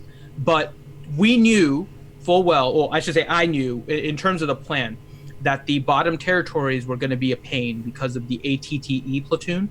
The ATTE platoon, if you guys aren't aware, does massive damage. And it does massive damage at the highest level to the target plus a random ally. And then you can bring it down. And even at level 1, it still does massive damage to the target. So that platoon is one that you definitely have to wipe off the board. Otherwise, it just does an AoE and like everything just dies. Yeah. So. And it says so. Don't do this. See what happens. Kind of thing. Yeah. Like. And that's what we were trying intentionally, right? To see where we could go with just our characters and our GP and how far we can push. And I think we have a good idea. I mean, we're a 2-0. We ended up 204 at the end of GO TB, and we got 21 stars. We should have had 22. We were very close to 24. So it puts us in that general range. And I think we did pretty well based on all of that. And knowing now what we did, right, we are going, because it didn't really even help to have Darth Revan on those things because the massive damage is just wiping everything out. So next time we are going to plan for platoons in Phase 3 and 4 to get rid of that ATTE bonus. Those ones are really critical, and so it is worth the sacrifice. The other one that's interesting that may be worth the sacrifice for your guilds as you guys are getting closer to that level, actually the ships. As weird as it is, Houndstooth is like the MVP of ships. Like you throw him in that mission, and like in any of the combat missions, like he just keeps on getting hit and can pretty much survive through it. Some of them against the Negotiator, which didn't speak well for what the Negotiator may do when we get him, just throwing that out there. But Houndstooth was taking a beating and just managed to survive through the whole thing. And you could get all of this stuff in, you could put in whatever other ships you really wanted and still manage to finish that off. Because I had one where it was just Chimera and Houndstooth going like 2-on-5. And they just kept on hitting Houndstooth. Houndstooth never died. It came back to Chimera's turn. He one-shot somebody. And go. Same thing again. A few turns later for Chimera, boom, he kills somebody else. And it just went in sequence of that, just Houndstooth by himself. So Houndstooth is definitely the MVP. The platoon, or I should say the squadron, for the ships actually gives the core ship ability, which actually gives speed bonus to your characters. And that was part of the reason why I mentioned that they're not giving them full turn meter. What's interesting is when you look at the turn meter when the enemies go, is that they're near full, right? Some of them are full, some are near full. Your characters aren't that far away. That core ship bonus may make the difference in getting your characters to go first in that first wave. Yeah. It depends on how close you are to those. You still need strong characters in order to survive the damage. So sacrificing your Houndstooth may be something that comes later. So I wouldn't necessarily focus on the core ship, but that ATTE one, worth the sacrifices of whatever the you have to. I don't care if you have Gear 13, you will get one shot at that thing. Yeah. is nasty, man. So all in all, I think Geo TB went off well. There's some things that they need to fix and work on, but it went well. It looks great. I like the synergy with the NPCs. I like the uniqueness of it. It was, I think overall, I give this a really good thumbs up. I think it was really difficult. It was challenging. It's going to get us something thinking about. You know, should you do it or not? I don't know. I mean, maybe you do for Dark Side. You do Dark Side TB if you're struggling in Geo TB, but maybe for the Light Side one, you do a Geo TB and see where you stand, and then recycle that way. So you're still getting a lot of that get you need from Malik and stuff. I mean, that's something you can consider 2 and 2. I mean, you get less rewards in Light Side TB. Maybe if you haven't finished 48 stars in Dark Side Territory Battles, you get that get from Dark Side, and then on Light Side, you're like, you know, if we get 18 to 21 stars around the same thing, plus we're getting some Mark 2s from it, you know, maybe that's your plan moving forward as a guild. But again, you're going to have to make that assessment how it is. This is not a joke. This is endgame content. We knew it was going to be difficult. Now, we did better than I thought we were. I thought we were going to get maybe 21 to 23, 24 stars. We ended up 26, almost 27. So I know it's going to take us a long time to get there. You got to get your separatists geared up. You got to get your teams done. It's extremely difficult. You're going to have more of a well-rounded roster. Brood Alpha is critical, and he makes the Geo survivable for those special missions. So if you're not farming Brood Alpha, finish up what you're doing and get on his ass and get him farmed, because you need that character. Because you're going to need Watt for the special mission, so it's a long-term strat. They're both really good characters, and you'll get something out of it. But you're going to need your droids. You're going to need your separatists. You're going to need them geared. Can't wait to see what Light Side's going to be like, because that's going to be just as ugly. So we got that to look forward to. I'm glad I got my Galactic Republic done, so I can at least have a shot in hell. But I'm sure I'm going to have to platoon everything so the guild can go in there and do their thing. Because I know Xylo's not going to do it because he's a bastard. So there you go. Can I say something real quick about it? Yeah, go for it. I you know, too long. Don't read the good, the bad, and the ugly. The missions were cool. The special missions were way too far overtuned, and the ugly. What the hell are Mark IV Carbantes doing in the rewards? Right, I got a ton of those today. I mean, I'm just going to tell you what. Seriously, what is CG's fascination with that goddamn piece of gear? And I'm going to tell you, it's all over Reddit right now. Some people, so a single drop of Mark IV Carbantes was 16. There were guilds that got 26 stars that got a double drop of Mark IV Carbantes, which means they got 32 rather than 16. 29, 25 of that. Yeah. I'm telling you why this right here, this whoever's idea it was to put those in there, they literally, like, you need to not let that person needs to not be able to do that. And I'm sure we're going to get a post on Monday or a post on Tuesday or a post on Wednesday that says something to the effect of, you know, we will find a way to make Mark IV Carbantes more rewarding in the future. Or the we're sick of hearing that. Which, can I just tell you what that means? The only thing I hear when that's said is, oh, okay, so now we know that the recipe for Gear 13 Plus is going to include Mark IV Carbantes. Don't do that. Just don't do that. Like, seriously, don't. You guys I think are really did a disservice to the community. And you know what? If you do that in the future, then go back and change the rewards. Because right now, because of no use for something, it really is. It feels kind of insulting. The Mark IV Carbantes. And I'm just not with this much effort, man. Not with this much effort. You know, I'm also going to tell you that whenever you get G12 finishers that don't match up with the G12 plus pieces that goes with it, that's a little disheartening as well. So especially for these first few, you didn't have a whole lot of guilds that got over 20 plus stars. You know, maybe before the rewards went out, you should have hand checked the rewards a little bit. I understand it was the day before a holiday. I understand that half of you wanted to go on vacation early, and so you're probably running a skeleton crew on July 3rd. That's on you. You make the schedule.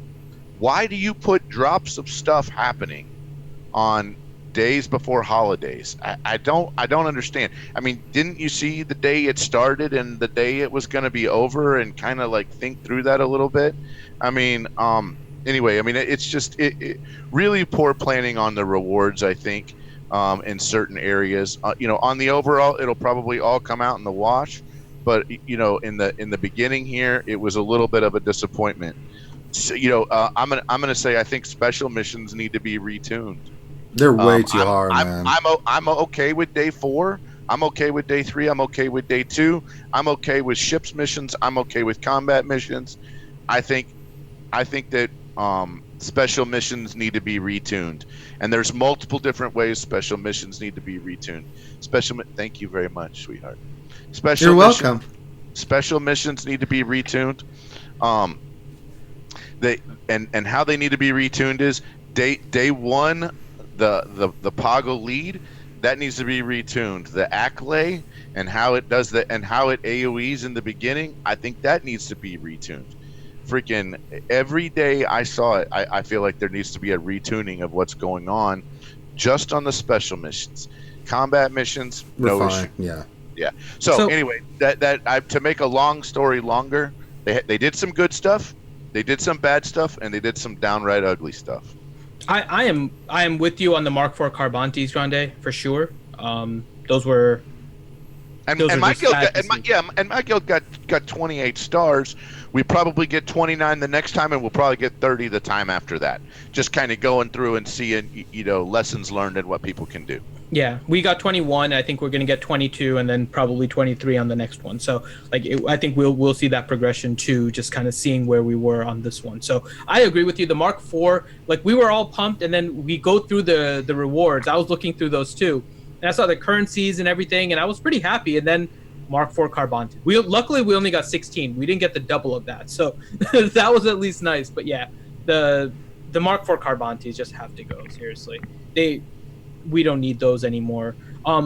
Curious about the special missions though, Grande. When you say that they need to be retuned, and we were kind of talking about this, right? Do you think they are tuned for whatever is coming next in terms of the progression of the game, whether it's level 90, whether it's 6D mods, whatever it is, right? And I think those are the easiest 2 next progressions for characters. Do you think that it's tuned for those right now? Yeah, I mean, that's what we think of, right? But I don't necessarily think that's. I mean, to me, I think even with double Zeta, Brood Alpha, which is probably what it's going to take, right? In order to make those work, it will probably be easier. It's probably. I mean, we've gotten through content where we've seen characters where we've seen opponents we attack higher than that. If they had something they were going to do in the future, right? If they had, then go back and retune your other content. Make 2 different modes of it. Turn one mode on, and then when you release the new content, say, "Oh, by the way, we made this harder, and we turned it up a notch." Keep in mind, because Carrie said it before, and so. Yep, it's easier to take away than it is to give. No, not that. Carrie has also said that she sees this game more along the lines of an MMORPG, right? And so when you go back to content, like let's say World of Warcraft, and I just go back to that one because that's that's a good way to look at it, yeah. Yeah. So the way World of Warcraft, anytime a new raid came out, even if you had all the gear from the last raid and your whole guild was maxed out, if you go into the new raid, you pretty much only go 3-4 bosses deep before you start hitting that wall, and you literally have to farm those 3 and 4 to start getting more of your top players the newest gear, so your tanks, your healers, your healers, your damage dealers. You work on getting them the gear, and then you start to progress, and then you go to the next boss, and you keep on accumulating. Because now you have another boss under your wing, and then you go to the next one. It goes back to kind of our. We've had this discussion a million times now, so just going back to it, right? Whether or not this is a collection game, whether this is a progression game. We now have the mentality that this is kind of like an MMO type of game. It's kind of a weird amalgamation of all of the different types of games, right? We just got a donation, by the way. Yeah, Dr. Gonzo H, $5 said, "Big deal laying down the law." Well, he's broken the law, so he knows the law. I mean, I feel like we could have done a better.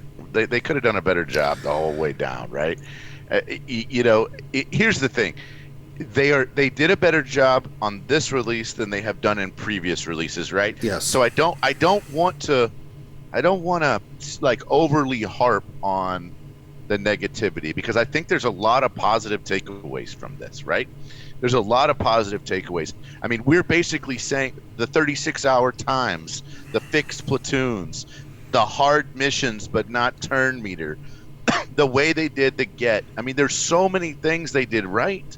There are just a few spots where they kind of messed up.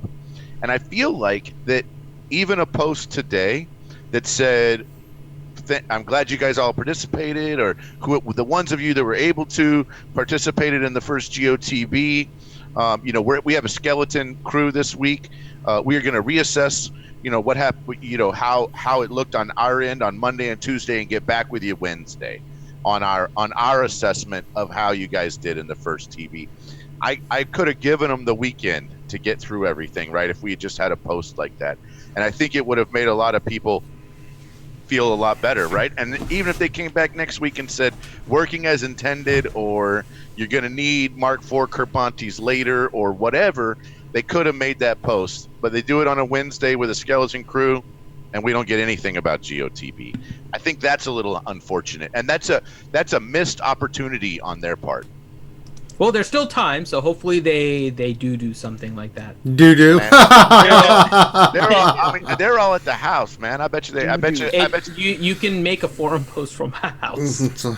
Just saying. Ronnie Patron's a stupid potato head. Oh, they responded. Do. Well, and hopefully they make it on the forums. Yeah, that's what I'm saying. Like, they put something for Grand Arena Championships. It would be nice if they said something like that. And to your point, even if they come back and say it's working as intended, and I mean, really, is our only real, besides the Mark IV Carbonti rewards, is our main, I'm going to call it a gripe, but it's not really a gripe. It's just, we're just pointing it out. No, we're just pointing it out. It's one of those things where you got the rewards. I was like, nice. Yeah. Well, no, I'm saying excluding the Mark IV Carbonti, which I think they were fine. I like the crystals. Yeah, I think everything else has just been more about the fact that maybe they made it a little bit more difficult than they really needed to, right? Sure. That's essentially what it came down to. And just in specific areas more difficult. Yeah. Day 1, day 2, day 3, even day 4 I was okay with. Yeah. Really and truly. Yeah. So just little things. You can nitpick stuff and find things that you have a little problem with. But overall, I think it's going really well. We wanted content. Man, have we got it. GOTB is going to keep us busy for a while. We got Grand Arena Championships on top of TW and raids and everything else. So there's a lot of content in the game for us old timers, and people are coming up and must be like, what? I can do this, and this. Oh my god! It's like, oh my god! Look what I have to work toward. I mean, I totally agree with you, Ranger. The second time after we had the little false start with GAC, second one went by fine. Yes. The third, and for the most part, TB was a success. They just need to fix a few things. For the most part, I'd even say G13 is a success. And how everything works with G13. So it's just some little minor tweaks and some good communication will fix it. Yeah, just little things here and there. I give a thumbs up, because I said, to the GOTB. I like the difficulty. I like everything about it. Little few things here and there, like the B2 things like that. But that's just minor. For me, it didn't take away from the experience. Just same with Grand Arena. I thought Grand Arena went smooth. I think it went really well. I liked it a lot. The matchmaking was a little needs some work, but other than that, it still functioned well. The feats were well within reason to go get. I mean, it was a good experience, and I think that's the thing that we've had problems with in the past with a lot of these releases, is like, nothing works. Why doesn't Captain Han Solo work? It's like, god damn it. You made me farm this stupid character. Now I don't need it. Damn it. So, you didn't have those issues. It does make a good point, though. What's that? I forgot to bring it up there, because I looked at this before. For Grand Arena Championships, the matchmaking, Gear 13 effectively adds about, I think it was around 2,000 or so GP onto a character. It's not a huge amount, right? So matchmaking has to make sure that they're taking Gear 13 into account. Oh, we hope their algorithm does. Because the Gear 12 finisher plus hitting Gear 13 adds 10 speed, which is huge to your character. Now, if you guys don't understand, we've said 10 speed, and the reason for the 10 speed is that you get 8 from the finisher. As soon as you hit that, your Gear 12 plus pieces plus the Gear 12 finisher, so 6, 6, and 8, 20, get incorporated into the character's calculations, and so your 10% speed bonus from your speed set now includes an additional 20. 10% of 20 is 2, so you get the 8 from the finisher, you get 2 extra from your full set. So that's how we're getting 10. So that extra 10 speed can make a huge difference in Grand Arena. So that is a good point, Nathaniel Morgan, and I know some people have pointed it out on Reddit. I saw that earlier today, I think it was.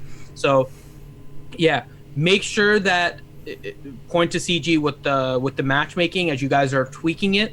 Make sure that you are accounting for the impact of Gear 13 from real gameplay, not just looking at the GP and doing that comparison, because it's only 2,000 GP. It's really easy to miss that in some of the lower gear and can really offset some of the calculations. Yeah, big time. So that is another thing to kind of keep in mind. We'll see how it works, but that is something else to kind of keep in mind. Yeah, especially at lower GP guilds, if you like someone that's 2.5 and 2.5, they face each other, but one guy's GP is based off Jedi Knight Revan and Darth Revan have Gear 13. The other guy barely has Jedi Knight Revan, but they have the same GP. That guy is going to get slaughtered. It's going to get slaughtered hard. So that's something you have to take into account, or it's going to be pretty bad.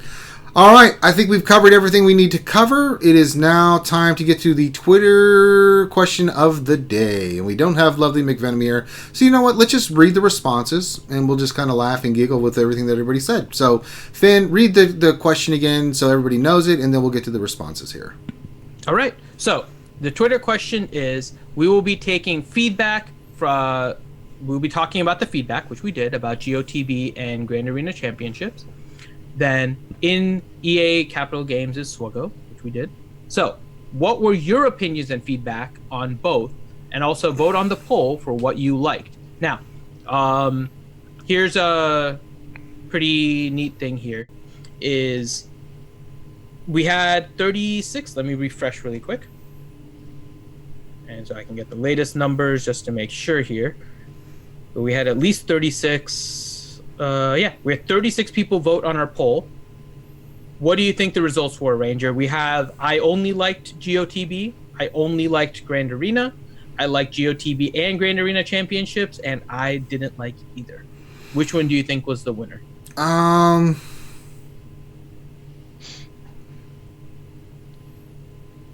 You all can guess. So I think the combination is going to have the most percentage. I think 30 to 40% is going to be my guess between that. That was the one that people selected. So Ranger thinks 30 to 40% for both. What about you, Grande? Same thing. Same? Okay. And then Loki, what do you think? He's trying to cheat. I agree with Ranger. Oh. He's just saying that because he's trying to do something else. Look at him. He's over there looking at his Magic the Gathering cards like, okay, I got this Ranger ship I can do something with. When this card comes into play, Ranger J 1999 appears and beats the crap out of your opponent, thus giving you the victory. I agree. So you are correct that it is that they like both GOTB and Grand Arena Championships, but what was the percentage? Actually 62%. Ooh, it's even higher. Wow, I thought it was going to be split among the other votes. So that's interesting. Okay, I thought it would be split more between all all the answers. So they did a good job here. We can tell that with that many people liking. We can also tell that by how little we ranted about it. Yeah, I know. What I'm saying? We were really nitpicky because there are some things that bothered us, but it wasn't anything. It's like, oh no, this game mode sucks. I didn't turn red, therefore it's a victory. At least Brood Alpha's farmable, man. We were all the new ship's farmable. Someone asked me that today about what do you think about the shipping farmable. I think that's a nice thing CG did. You have to make a choice, but I mean, it could have been a legendary, which required ships and everything. I'm on the get to. I tell everybody just to hold it for a while. Yeah, I mean, I'm getting negotiator, but that's because I always get the character shards before I get anything else. Yeah. So I'm just sticking with my regular plan. Unless but if you're not sure, needed to get Grievous's ship. Yeah, that's one of my concerns. Well, that's my concern, which is why I didn't spend it yet, right? Yeah. Well, my plan is I'm going to take my arena to Gear 13, then I'll just go back to farming it, right? I just want to get as quickly as possible so I can keep my shard income coming, because the speed does make a difference. When you're that level, you're like, 1 or 2 speed can hurt you. But then after that, it's going all into the... 3 characters on my arena team are Gear 13. I took Malik to 7-star and Gear 13 on the same day. I was like, boop, boop, boop, boop, boop, boop, boop. Okay, it made it so much easier. And we got sound effects from Grande. That's always good. So we had 62% that liked both. We had only 16% that didn't like either. Okay. We had 19% that only liked GEO TB, and we had 3% that only liked Grand Arena Championships. Okay. So we have a. I think this is. I would consider this an overall success for CG. I think so too. So, I like it. So some of the feedback that we got. We can just say the names. You say the names to see what they think. Yeah. So Grim said he liked both. The challenge of GEO TB was quite nice, and I only had to click join to get 3rd place in Grand Arena Championships. Oh, and shut up, Finn. Yeah. So Grim is one that liked both, and it's definitely true.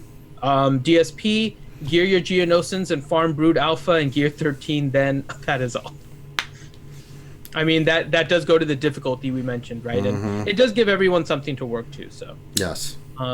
Keith Costantino, I had more fun getting a root canal. His psychological warfare, CG is humiliating, is so we spend money, just not fun seeing a dominatrix. Damn. You felt that much pain from GOTB. God damn. God damn. For real, for real. For reals, yo. For realsies. For reals? Seeger says feats should not award ranking points, only currency. 15 fleet battles has nothing to do with Grand Arena Championship score. It should be based simply on how you perform in arena. Also, I hope the rankings refresh once per quarter. And that was for Grand Arena Championships. And then for GOTB is good. 150 million GP with 17 stars. Dark Lord, CCU, that's Cloud City Underworld, right? Whoop, whoop. Yep, it's Cloud City, baby. Although I do agree the battles have too much randomness and tenacity. So I like that actually. He made a good post right there. Yeah, that was solid. I like that. Grand Arena Championships? Yeah, I think the feat you can get the currency but not have so much of an impact on the score. See, so I kind of disagree with that. And it goes back to our poll too, right?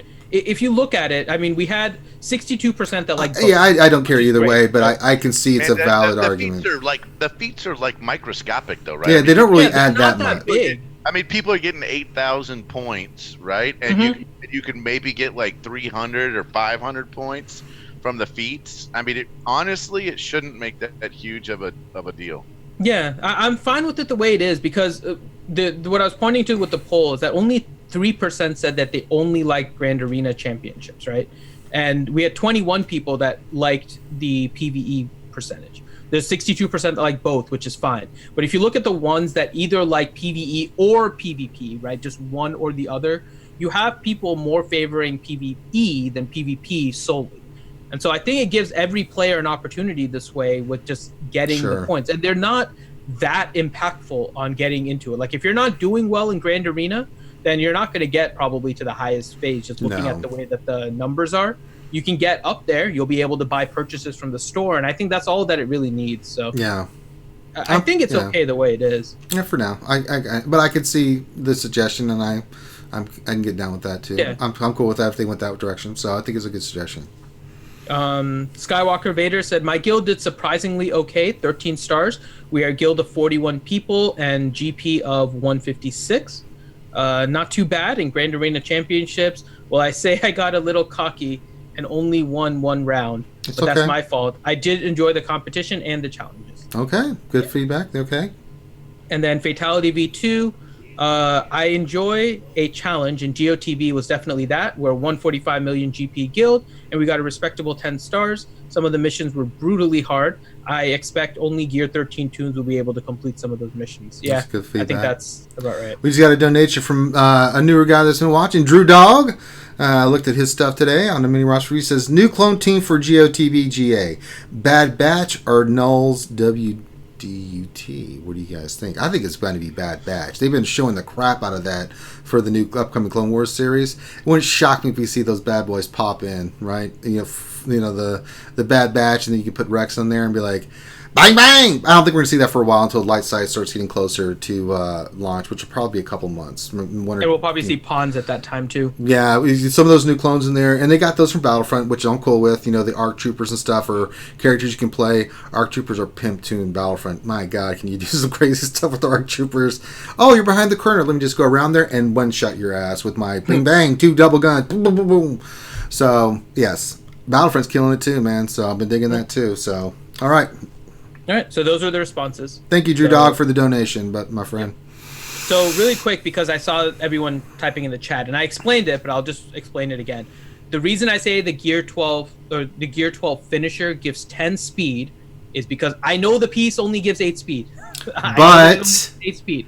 But when you hit that Gear 13, the 8 speed from the finisher plus the 2 6 speeds that you get from the 2 Gear 12 plus pieces combined for 20 speed that gets incorporated into the character. If you have a character that has a speed set, that 20% now gets incorporated into that 10% bonus, so you get 2 extra speed. So on speed characters, which are the characters that you need to go fast, right?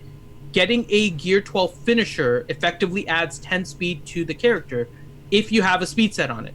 Right? And that's typically what you'll have. You see that with Fallen Bastila, you see that with Darth Revan, you'll see that with all the characters. BB-8, if you have a boss, most people have a speed set on their boss to get them fast. I mean, so those are the characters that you'll see that. If you're not running a speed set on the character and you're doing something like a Grievous and you're just running a bunch of health, then it's only going to be 8 speed. Or if you're running offense on a Yoda, you're only going to see 8 speed. But that 10 speed on a character that requires the speed is where you're going to notice that difference. If your Stark gets 10 speed faster, he's going to be able to take out bounty hunters quicker. If your boss has 10 more speed, he's going to be able to prevent the troopers from taking him out that much quicker. Your Fallen Bastila at 10 speed is going to change things. Jedi Knight Revan with 10 speed is going to change things. BB-8 with 10 speed is going to change things. I mean, all of those characters, right, that are reliant on speed, those are the ones that with the speed set is where it's going to get more difficult. And that's not even incorporating any of the other stats that go into it, because they've individualized all of the Gear 12 finishers to basically fill the gaps of the characters. And so some of them get some really crazy boosts on their stats in order to balance them out. So that's where the impact is. Yeah, I'm going to tell you though, Nathaniel Morgan makes a great point. It is not just speed. Yeah. Yes. It is those other stats, man. You combine all that stuff. But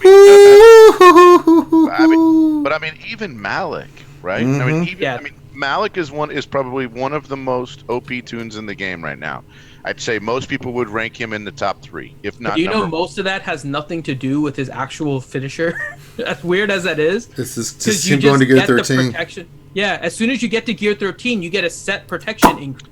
I understand, but that's what does it. I mean, it's right. But I'm just useless. Right. Not useless, but right. But what I'm saying though is that he's one of those characters that speed is not super important on. Yeah. Right. No. It's more. I'm just telling you. So we talk speed, and sometimes. But only for current characters. We've been talking about this for a while. It's only for certain characters. Only for certain characters. Yeah. That speed makes a difference. Sometimes in Malik's case, that health and protection. You haven't modded him faster than Revan yet. You can. I mean, that's why we were saying, like, when they start the matchmaking and you're going to see more Gear 13s, they really have to have a better way of matchmaking besides just GP, because that 2000 GP difference really doesn't necessarily fully tell you the full picture as to how much of the gap is between the character. They're pretty intense with that Gear 12 finisher, and as soon as you hit Gear 13, some of those characters get some crazy boosts, so that is something they need to watch for. All right. Agreed. So let's go to Ye Old Questions. All right, it's question time. All right. Let's do this. All right. Let's see. Not reading that one. Okay. ND Fox said, question, I just took General Grievous to Gear 13. Now what? Where do you want to go next? It's pretty much your choice, right? Yeah. There's a lot of great teams. Yeah. And characters, Canderous, Darth Revan. I mean, there's a lot of good options, you know? Yeah. I'm almost tempted to do Candors just to see if I can mess with people. Put them on my car team that's fully Gear 12 and like, haha, science! How about you, Knave? I wish Crew got more health with his Gear 12 pieces. Sure. Because I'm tempted to take Crew just to get my health up on him for that stats page, just so I can make sure I'm near the top the whole time. But that would be completely a vanity Gear 13. I'm holding off on that for now, but he will get one soon, I think. Fat Tony 99 question: how soon should we be expecting Lightside Geo TB to be released? I wasn't around when Hoth came out, so I don't know how long between Lightside Hoth and Darkside Hoth releases. It was about 2 months, I think. I'm gonna equate it to something else just to see if that's correct. Didn't Darkside come out just around the time that people had started to unlock Hermit Yoda? Yeah. So we might see something similar, right? Where if 2 or 3 months, and we see a dark side. Yeah, just when people get Negotiator unlocked, and then I think that's what Loki was mentioning. That's why we're saying hold it, man. That's why you could literally spend all that currency in like 3 days, 4 days. You could unlock it in under a week. Yep. So why spend it now if it's going to take you 3 months to accumulate it? Well, I'm still going to be getting Negotiator. Teals does make a good point about trying to get Malik faster than Revan. That will work if you beat the speed matchups. Yeah, depends on what the speed is on the other characters. Well, I mean, there's only one speed difference between a maxed out Revan and a maxed out Malik. It is. I mean, you could easily make the match 4v5 right off the bat. Yeah. In certain circumstances, right? Right. Maybe I'll play around with that, see how fast I can get my Malik there. Maybe I'll try that. I don't know. All right. Kane77 question: what is the Zeta order for Galactic Republic? Yes. I'm sitting on 2 right now.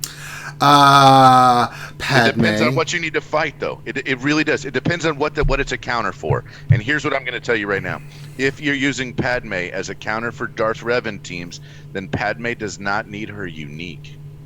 Padme's unique is effectively for a Jedi Knight Revan counter. So it is Padme lead, and then it is Anakin, and then it is General Kenobi, and then you do need oh my goodness on C-3PO. But I'm going to tell you, you don't actually need the lead, and I'm going to tell you, there's a lot of teams that run no Ahsoka. A lot of really great teams that run no Ahsoka. So I'm thinking you can wait on Ahsoka because you could put a different character in that 5th slot, and potentially then you could go back and do Padme, and then you could go back and do Ahsoka. But potentially there's 2 Zetas not needed on that team, so it's really only a 4 Zeta team, not a 1, 2, 3, 4, 5, 6, 8 Zeta team. It is not an 8 Zeta team. So for those of you that asked troll questions, I'm skipping them right now, but we'll go through the troll questions. And we don't have time. We've been going for hours already. Yeah. We'll do the troll questions in the voice chat after the stream, so you guys can hop onto the RSG Discord and we'll go through those questions there. Okay, let's see. Next question is from Rooster. What is the point in separate divisions if people can have opponents from a different division? Good point. This is a great point. So we did talk about the division problems and the fact that if someone's on the cusp and you have a person that fights down a division and loses a squad, or you have a person that has to fight up a division and they get the possibility to actually get more points in their group of 8.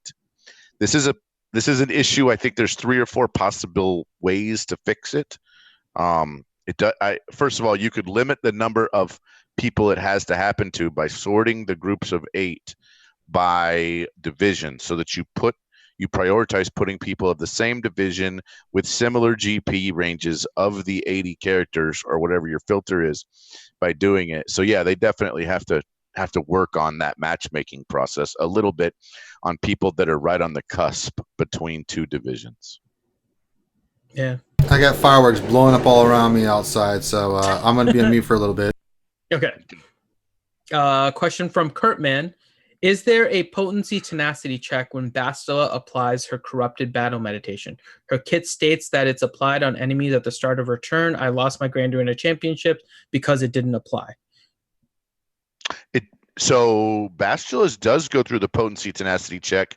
In fact, there's a video about how to do a really tenacious Darkside Bastula so that your Darkside Bastula does not get corrupted battle meditation. There's multiple videos about this, about trying to run a very, I think Cubs fan made a video about this, about trying to, because now you remember her like unique gives a bunch of potency and stuff, doesn't it? One of her uniques gives a. That is why we talk about her Zeta.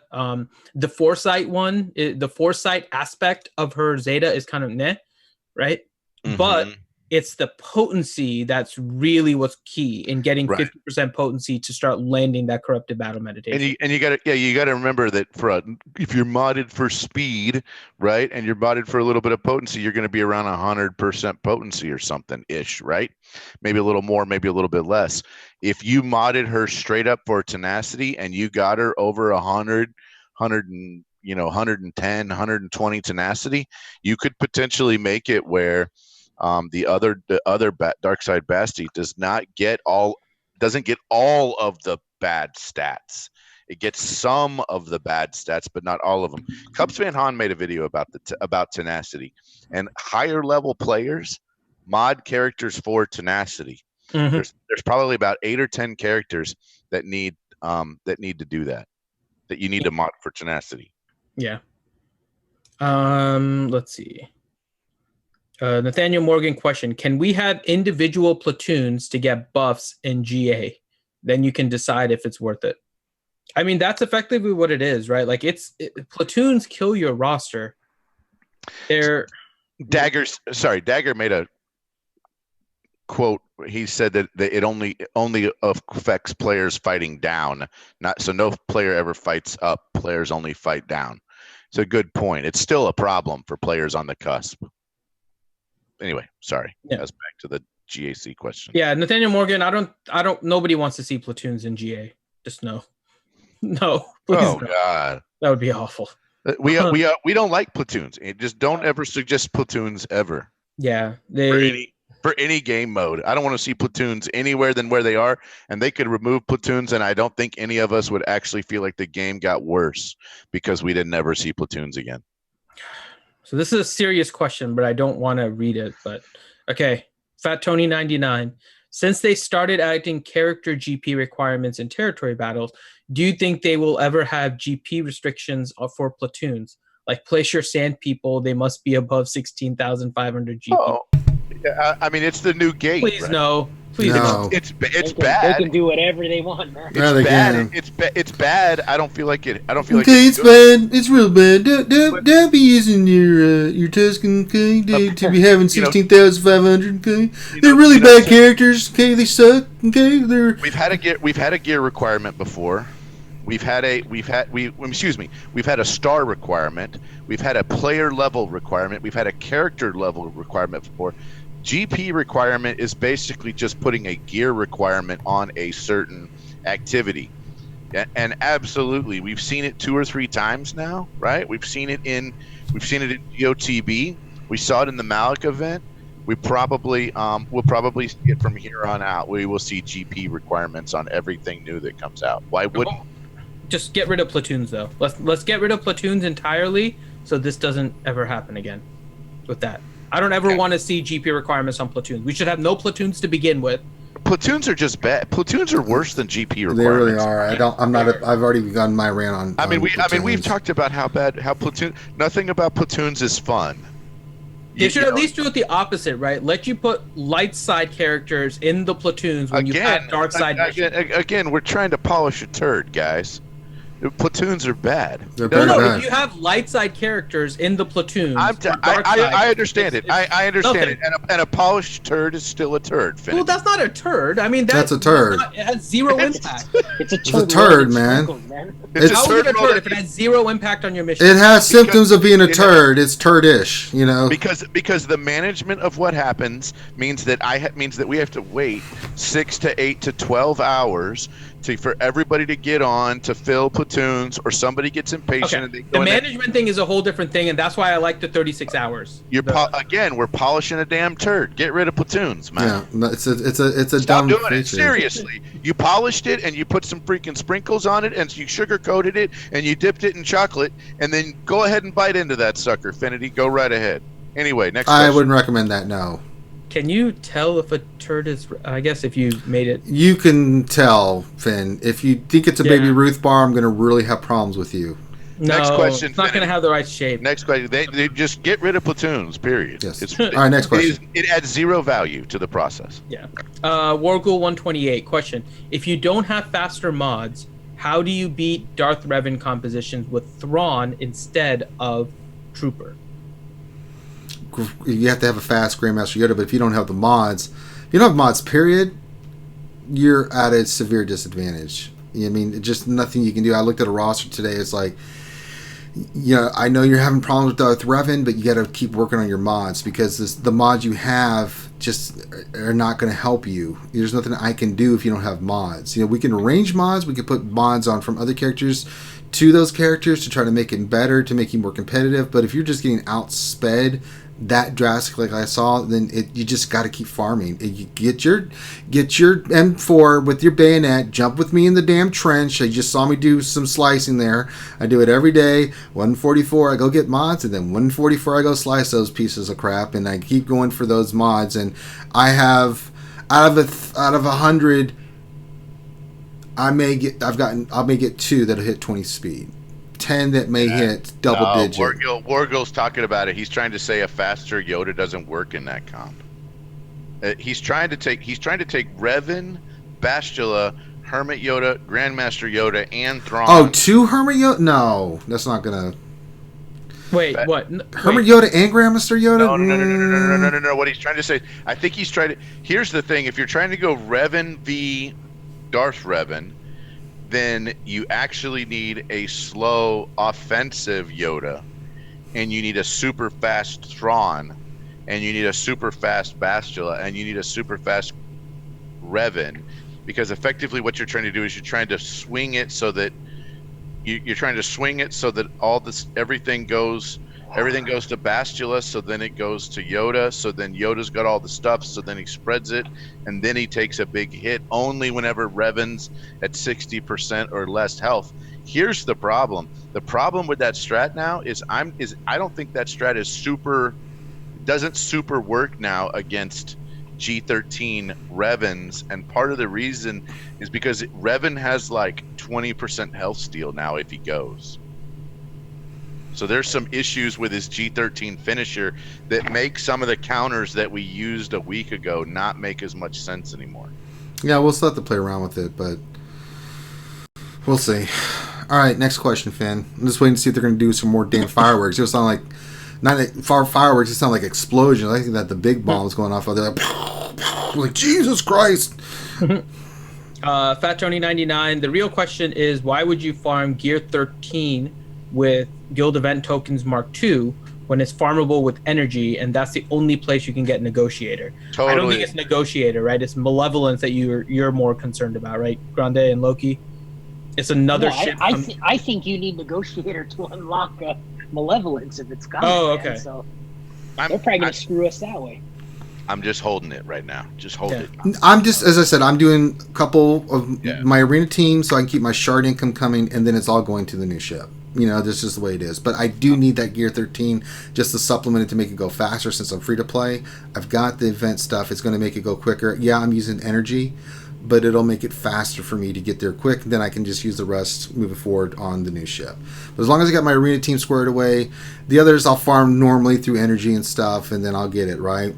But the ship will be a priority after that. So you have to that's how I'm looking at it. So a few characters Gear 13 that I need, right? And then I'll go get the ship. So because I know it's going to be needed. Let's just be real. We're going to get the light side TV like, you don't have the new ship? They're over here talking about this, about how some people hate ships. Go look on GG. More people take rank 1 in ships. More people take rank 10 and rank 100 in ships than doing characters. All the people that didn't like ships, they basically quit. I don't know what else to say. It's not just that, Grundy. It's an easier path to if you have, especially if you worked and got Millennium Falcon, to get crystals if you were behind on characters, right? So it's an easier path. It's boring, but it's an easier path than trying to deal with all the speeds and stuff in Arena. So I think for some people, a lot of people, it's an easier path. You think it's a necessary evil that some people do? Yes, not necessarily that they like shifts, but it's an easier path. Good point. You know, that people can get crystals easier from ships than they can for the arena, because they're like, my arena is just getting this ass kicked, but I can do well in ships and I can get that, you know, top 10, top 5 rewards or top 20. You know, that makes a difference for some people. So good point. All right, Bone Jones 159 question. I feel a level cap is coming. If it does, will CG have to increase the credits we get? Do you think they will ever be able to sell our gear if we don't use? So credits, yes. They will add another tier to the challenge that we get, right? So they'll add another challenge. They'll add another tier to the challenges, so we'll get more there. We may get another level to the credit heist, right? So we have a few different ways that we can get increased credits that we've seen with other level increases.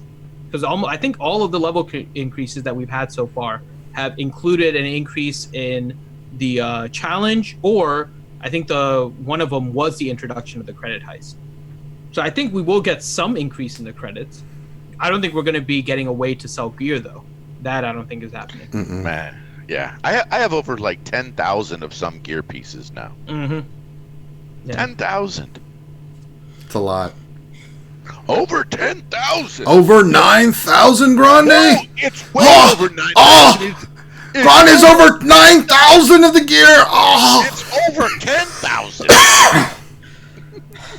Fatality V2 question. Seeing as there's no announcement about Malik Friday, when do you think he will return? Friday. Soon, TM. Yeah, if it does come Friday, I've already said in the lunch stream and other streams, I'm just going to say soon TM, because at that point, I don't know. Your guess is as good as mine. I would be super freaking surprised if it came Friday, man. Oh my god. I mean, I think it's going to come before the next Grand Arena Championship, which is what, the 8th or the 9th? Ranger, I know when it'll be coming. Are you ready? Soon. She'll be coming around the mountain when Stop it. Get out of here, Grande. You're a bad man. Stab yourself. The adult pen. She'll be coming around the mountain. No, she won't. No, she won't. Daniel Morgan, question. Is it true that the summoned rocket trooper stats are based on who summoned it? If so, how does it work? I don't think so. No, I didn't notice that. I summoned with Gear 12. I don't think it made any difference when I summoned it from Gear 12 or Gear 11. It just, you summon it, and then I didn't see any difference in the B2. I wasn't looking specifically, but just from we have no view of that either, right? We have no way to see what the stats are. That's a good point. You guys are asking a great question that I have no idea, but that's an interesting. That's an interesting question, though. Yeah. Well, it's like the ability, right? Like you know, if you do one of the abilities, it matters who you do it with. So. Right. That would be interesting, though, if that was.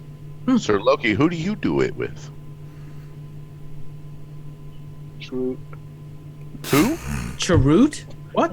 Chirrut? He does it with Chirrut. No, remember in Hawk Battle, like he always picked the attacker that does like the most. Yeah, that one we knew was the percentage of missiles and all that. Yeah, but no, you guys are asking a great question though. I don't know. I didn't see any changes from when I summoned the B2. The times I did the battles from Gear 11. Tell? You're probably missing everything anyway.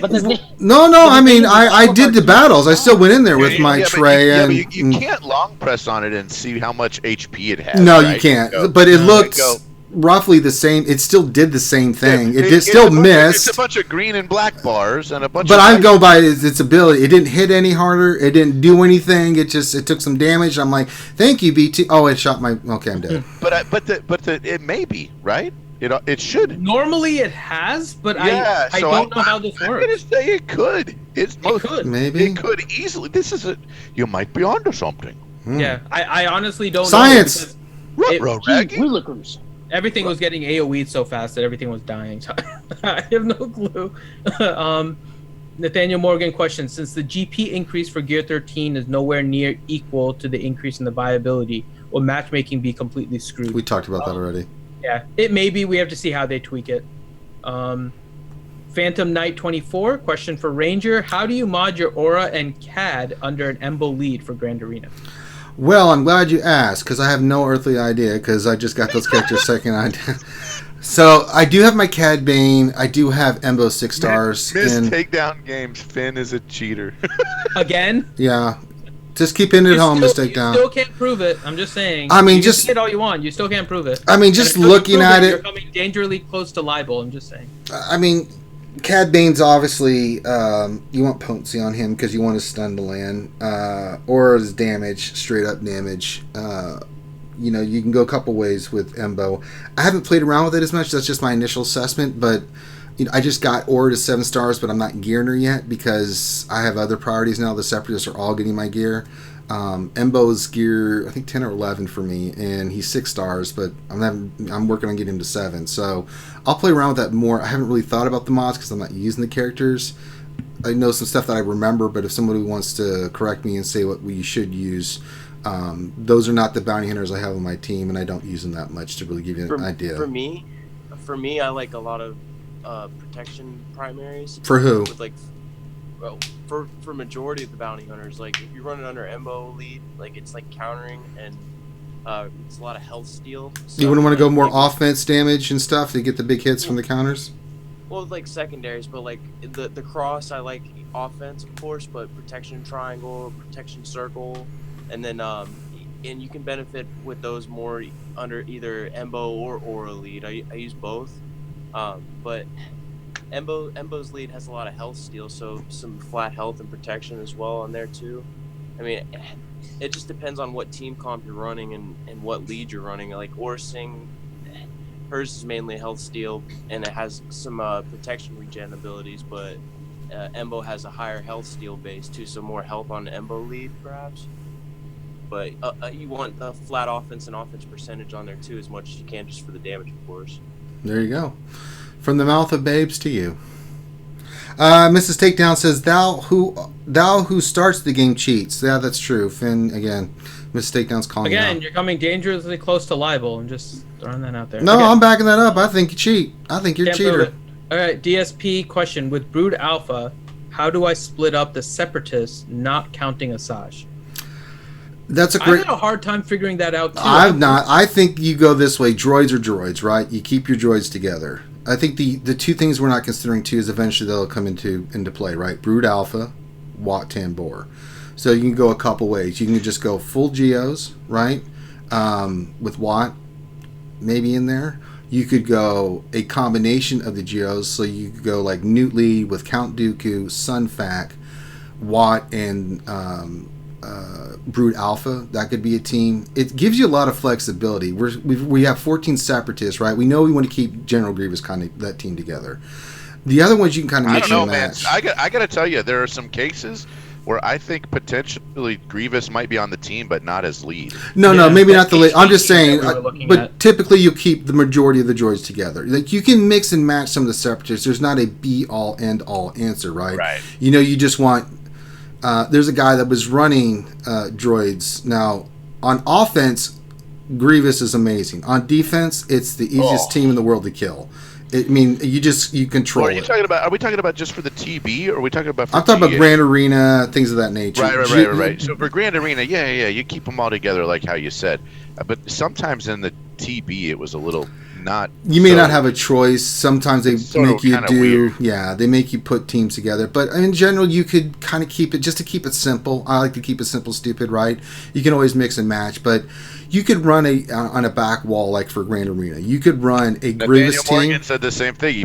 I've seen this too. B1 without B1 with a Newt Sure. lead instead of Grievous. I have no problem with that whatsoever. Works so freaking good, man. Yeah, I mean, there's a lot of combinations, but if you want to keep it simple, have the droids together, and then you can kind of mix and match the other ones, right? And keep the bugs together. Yeah, keep the bugs I together, think maybe you're throw gonna- in a I think Watt you're or a gonna Newt.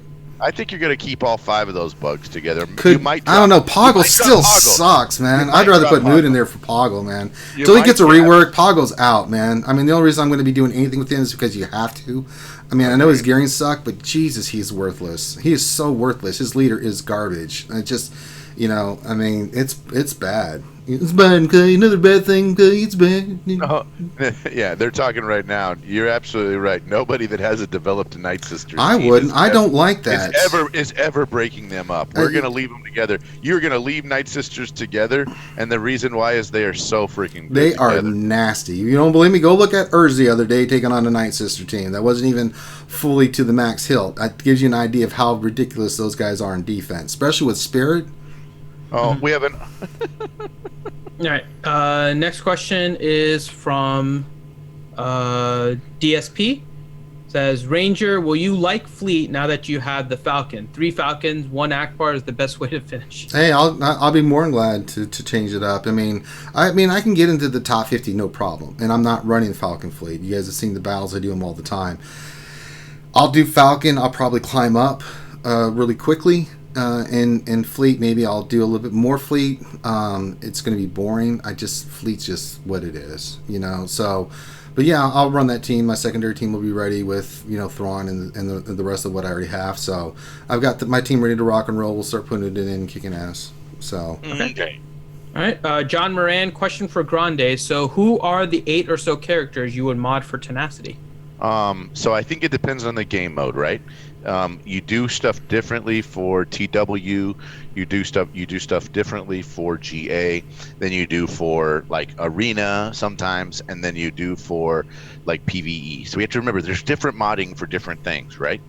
I'm going to tell you right now. I think Malik with a bunch of tenacity is great. Most people don't think about that. I'm going to tell you, I think Darkside Basti with a lot of tenacity is great. Most people don't think about that. Now, there are some that a lot of people think about. Zalbar with a lot of tenacity is also great. Before you go further, really question for your Fallen Bastila.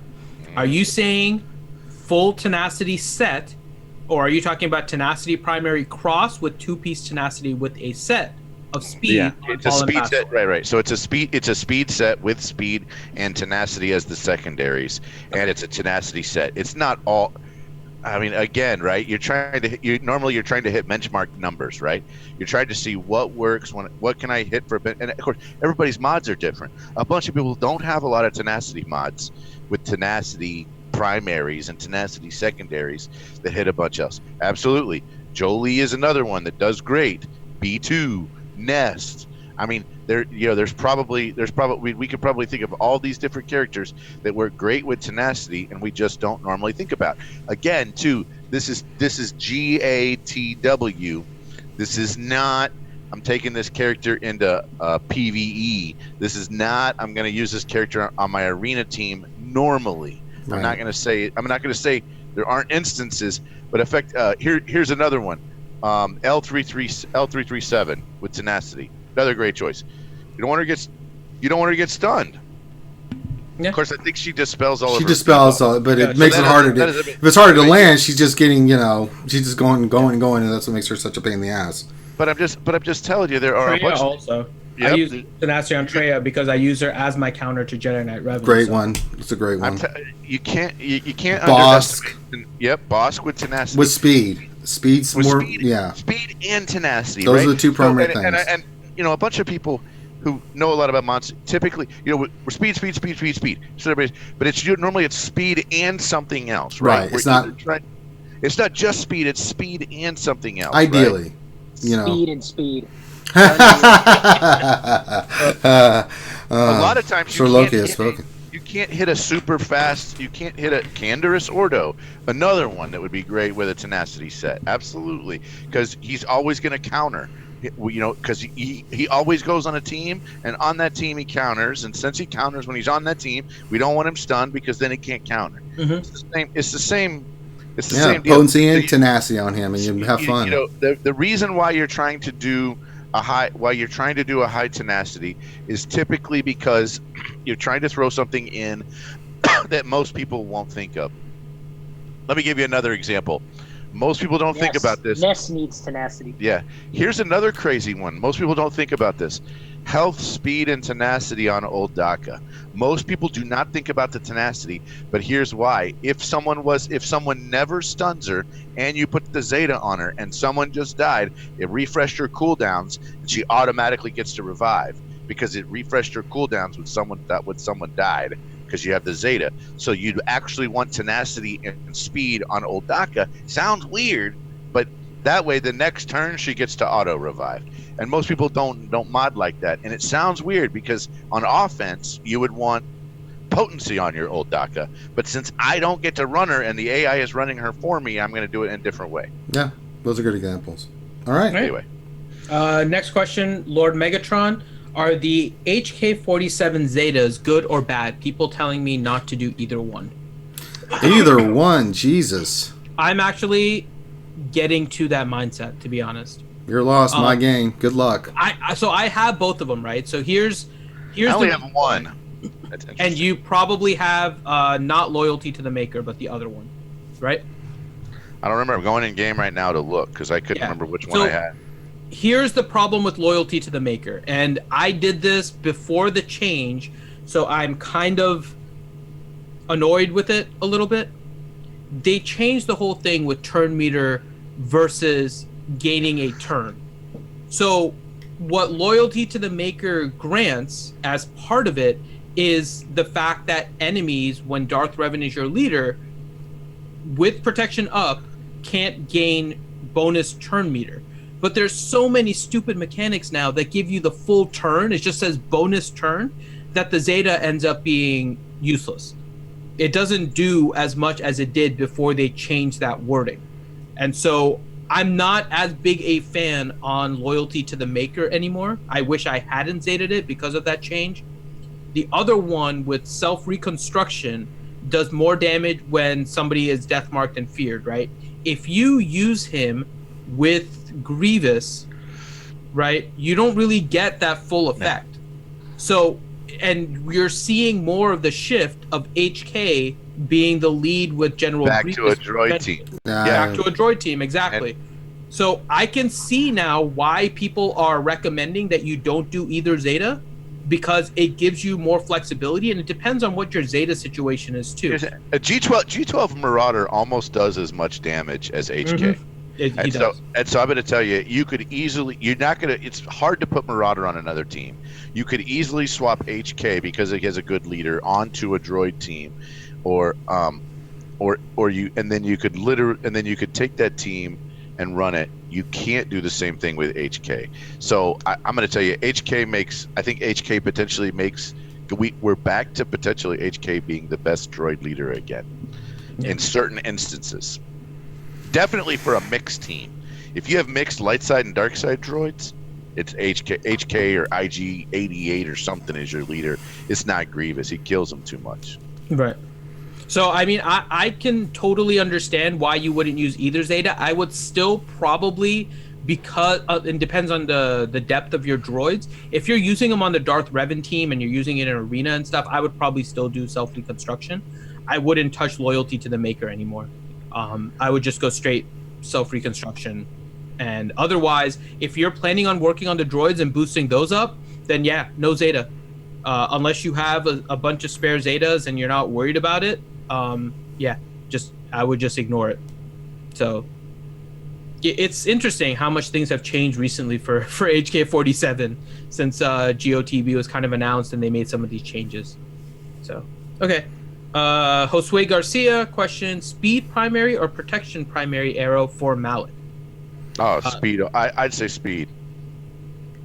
Unless you have a crazy speed secondary on an arrow with protection primary. Yeah, but you're gonna have to show me like a 27, 28 speed arrow for me to even start saying, hey, I think that's probably a good idea. Really? Even like 21, you wouldn't? You show me a 12 or a 14. Nah, way, dude.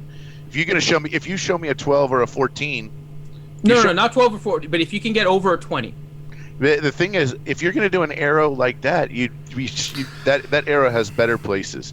Here's the thing: you get so much more out of Malik as a damage dealer than you do as a taunt. The taunt's almost secondary. You need him as a damage dealer. I mean, effectively, it's like what Teals just said. He's one speed slower than Malik, which means if you mod him super fast, you could potentially make it where it's 4 on 5 from the very start of the match. because he's gonna at G13 he can one shot a non G13 character. It depends on what you're trying to do with him, though. Again, your mod situation is important too, right? If you can run, I think Finn's right. If you can run him with the 20+ speed protection, and even with the second protection, with the other stats that you get from the other ones, then I think his damage is going to come no matter what. He's going to one-shot these fools when he does his big hit. It happens all the time. Regardless whether you do 120 or 130, it's still going to wipe out a majority of the tunes that are out there, even if they have gear 13. Because when he does that life pool, unless it's on another Malik, especially with the stacks of ferocity, it's ugly, right? So if yours can survive longer, I think it's a bigger deal, because you have to be cognizant of some of those big hitting things that can happen. HK, if your Malik's low, can knock him out just like that. I've seen it happen lots of times. Even gear 13, you'll see an HK with enough offense to be like, oh, you have 90,000. That's cute. Death. So I don't know. I think there's no right or wrong answer. I think both you have a good point, right? You could go speed and more offense on your Malik, or you can go more protection for survivability. I think it's the level of the Malik.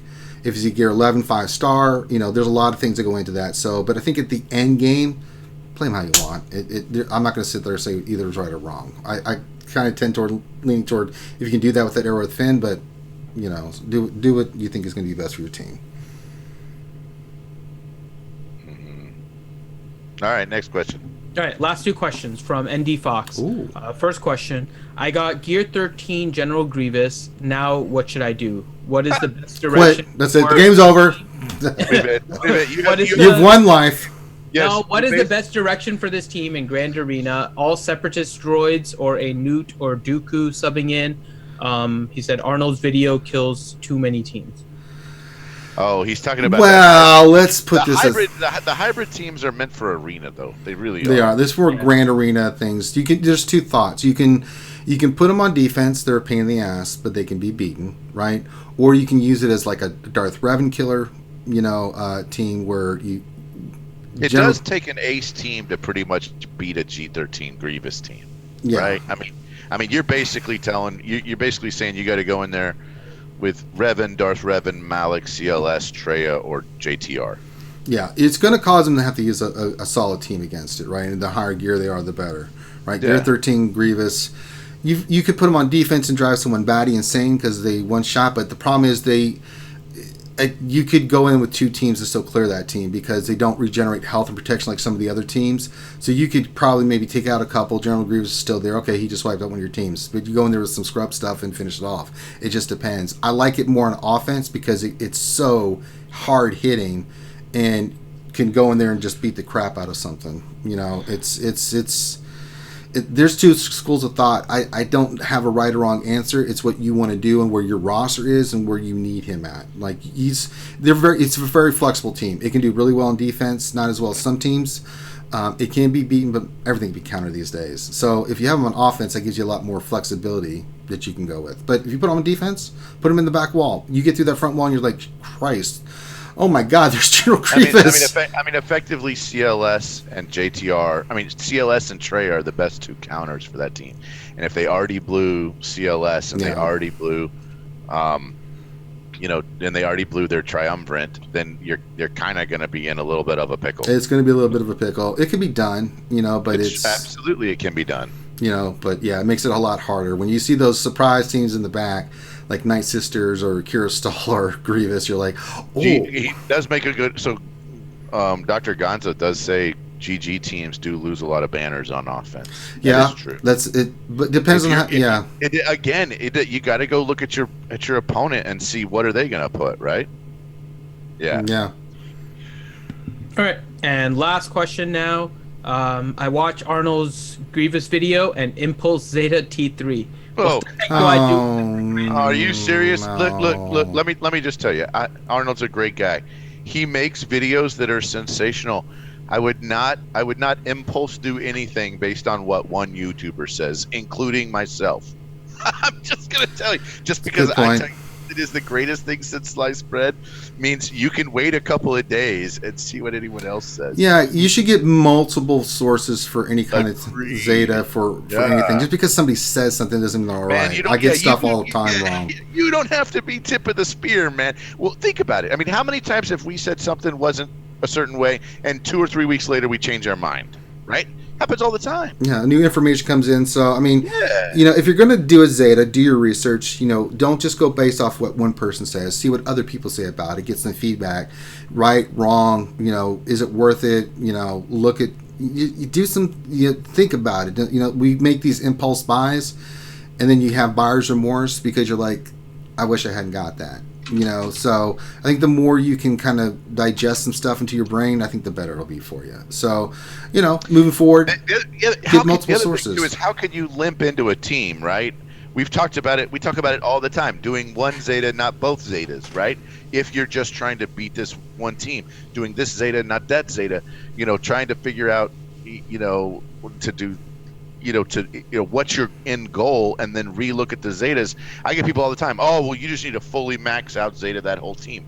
No, you don't. Zetas are still pretty hard to come by. I know they're getting easier, but they're still pretty hard to come by. You've got to have a plan. You have to have a plan. When I always tell people, when I do Zetas, it's because I've picked a team and I'm going all in. When I did GR, I didn't dick around and go other places. It was Padme, GK, Anakin, Ahsoka are getting these Zetas, and I'm not doing anything else, and that's my plan. So you have to be smart about it. Sometimes I see rosters where it's like, Boss could use a Zeta, Ness could use a Zeta. Certain like that. Sometimes there's these one-offs where certain characters need Zetas to make the team better or to work. But if you've got those incidental ones done, and you're sitting there, okay, I get asked all the time, which Zetas do I need to work on? I look at the roster. I'm like, okay, you got this, and this. You do this first. Don't do anything else. Just focus on the Zetas on that team. They're missing one. They're missing one key Zeta. One or two, right? They'll have. They did like 3/4. They did like 4 out of the 5 Zetas need to make that team, and they didn't do the last one because they found something else new and went there. But that doesn't make that team complete, right? Nope. So you have to be smart about where you put your Zetas and have a plan and execute it for each team. Don't go all over the place unless it's one-offs like Bosk or Nest.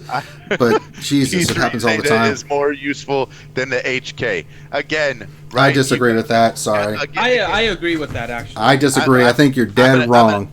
I'm going to tell you. What game are you playing, man? Yeah, I don't know what game he's playing because I'm sorry. Again, it's team specific. It's team specific. I understand that's the number one team right now, right? But we're also saying that you could run You could run the next team down, or the next team down, or the next team down, and save a Zeta.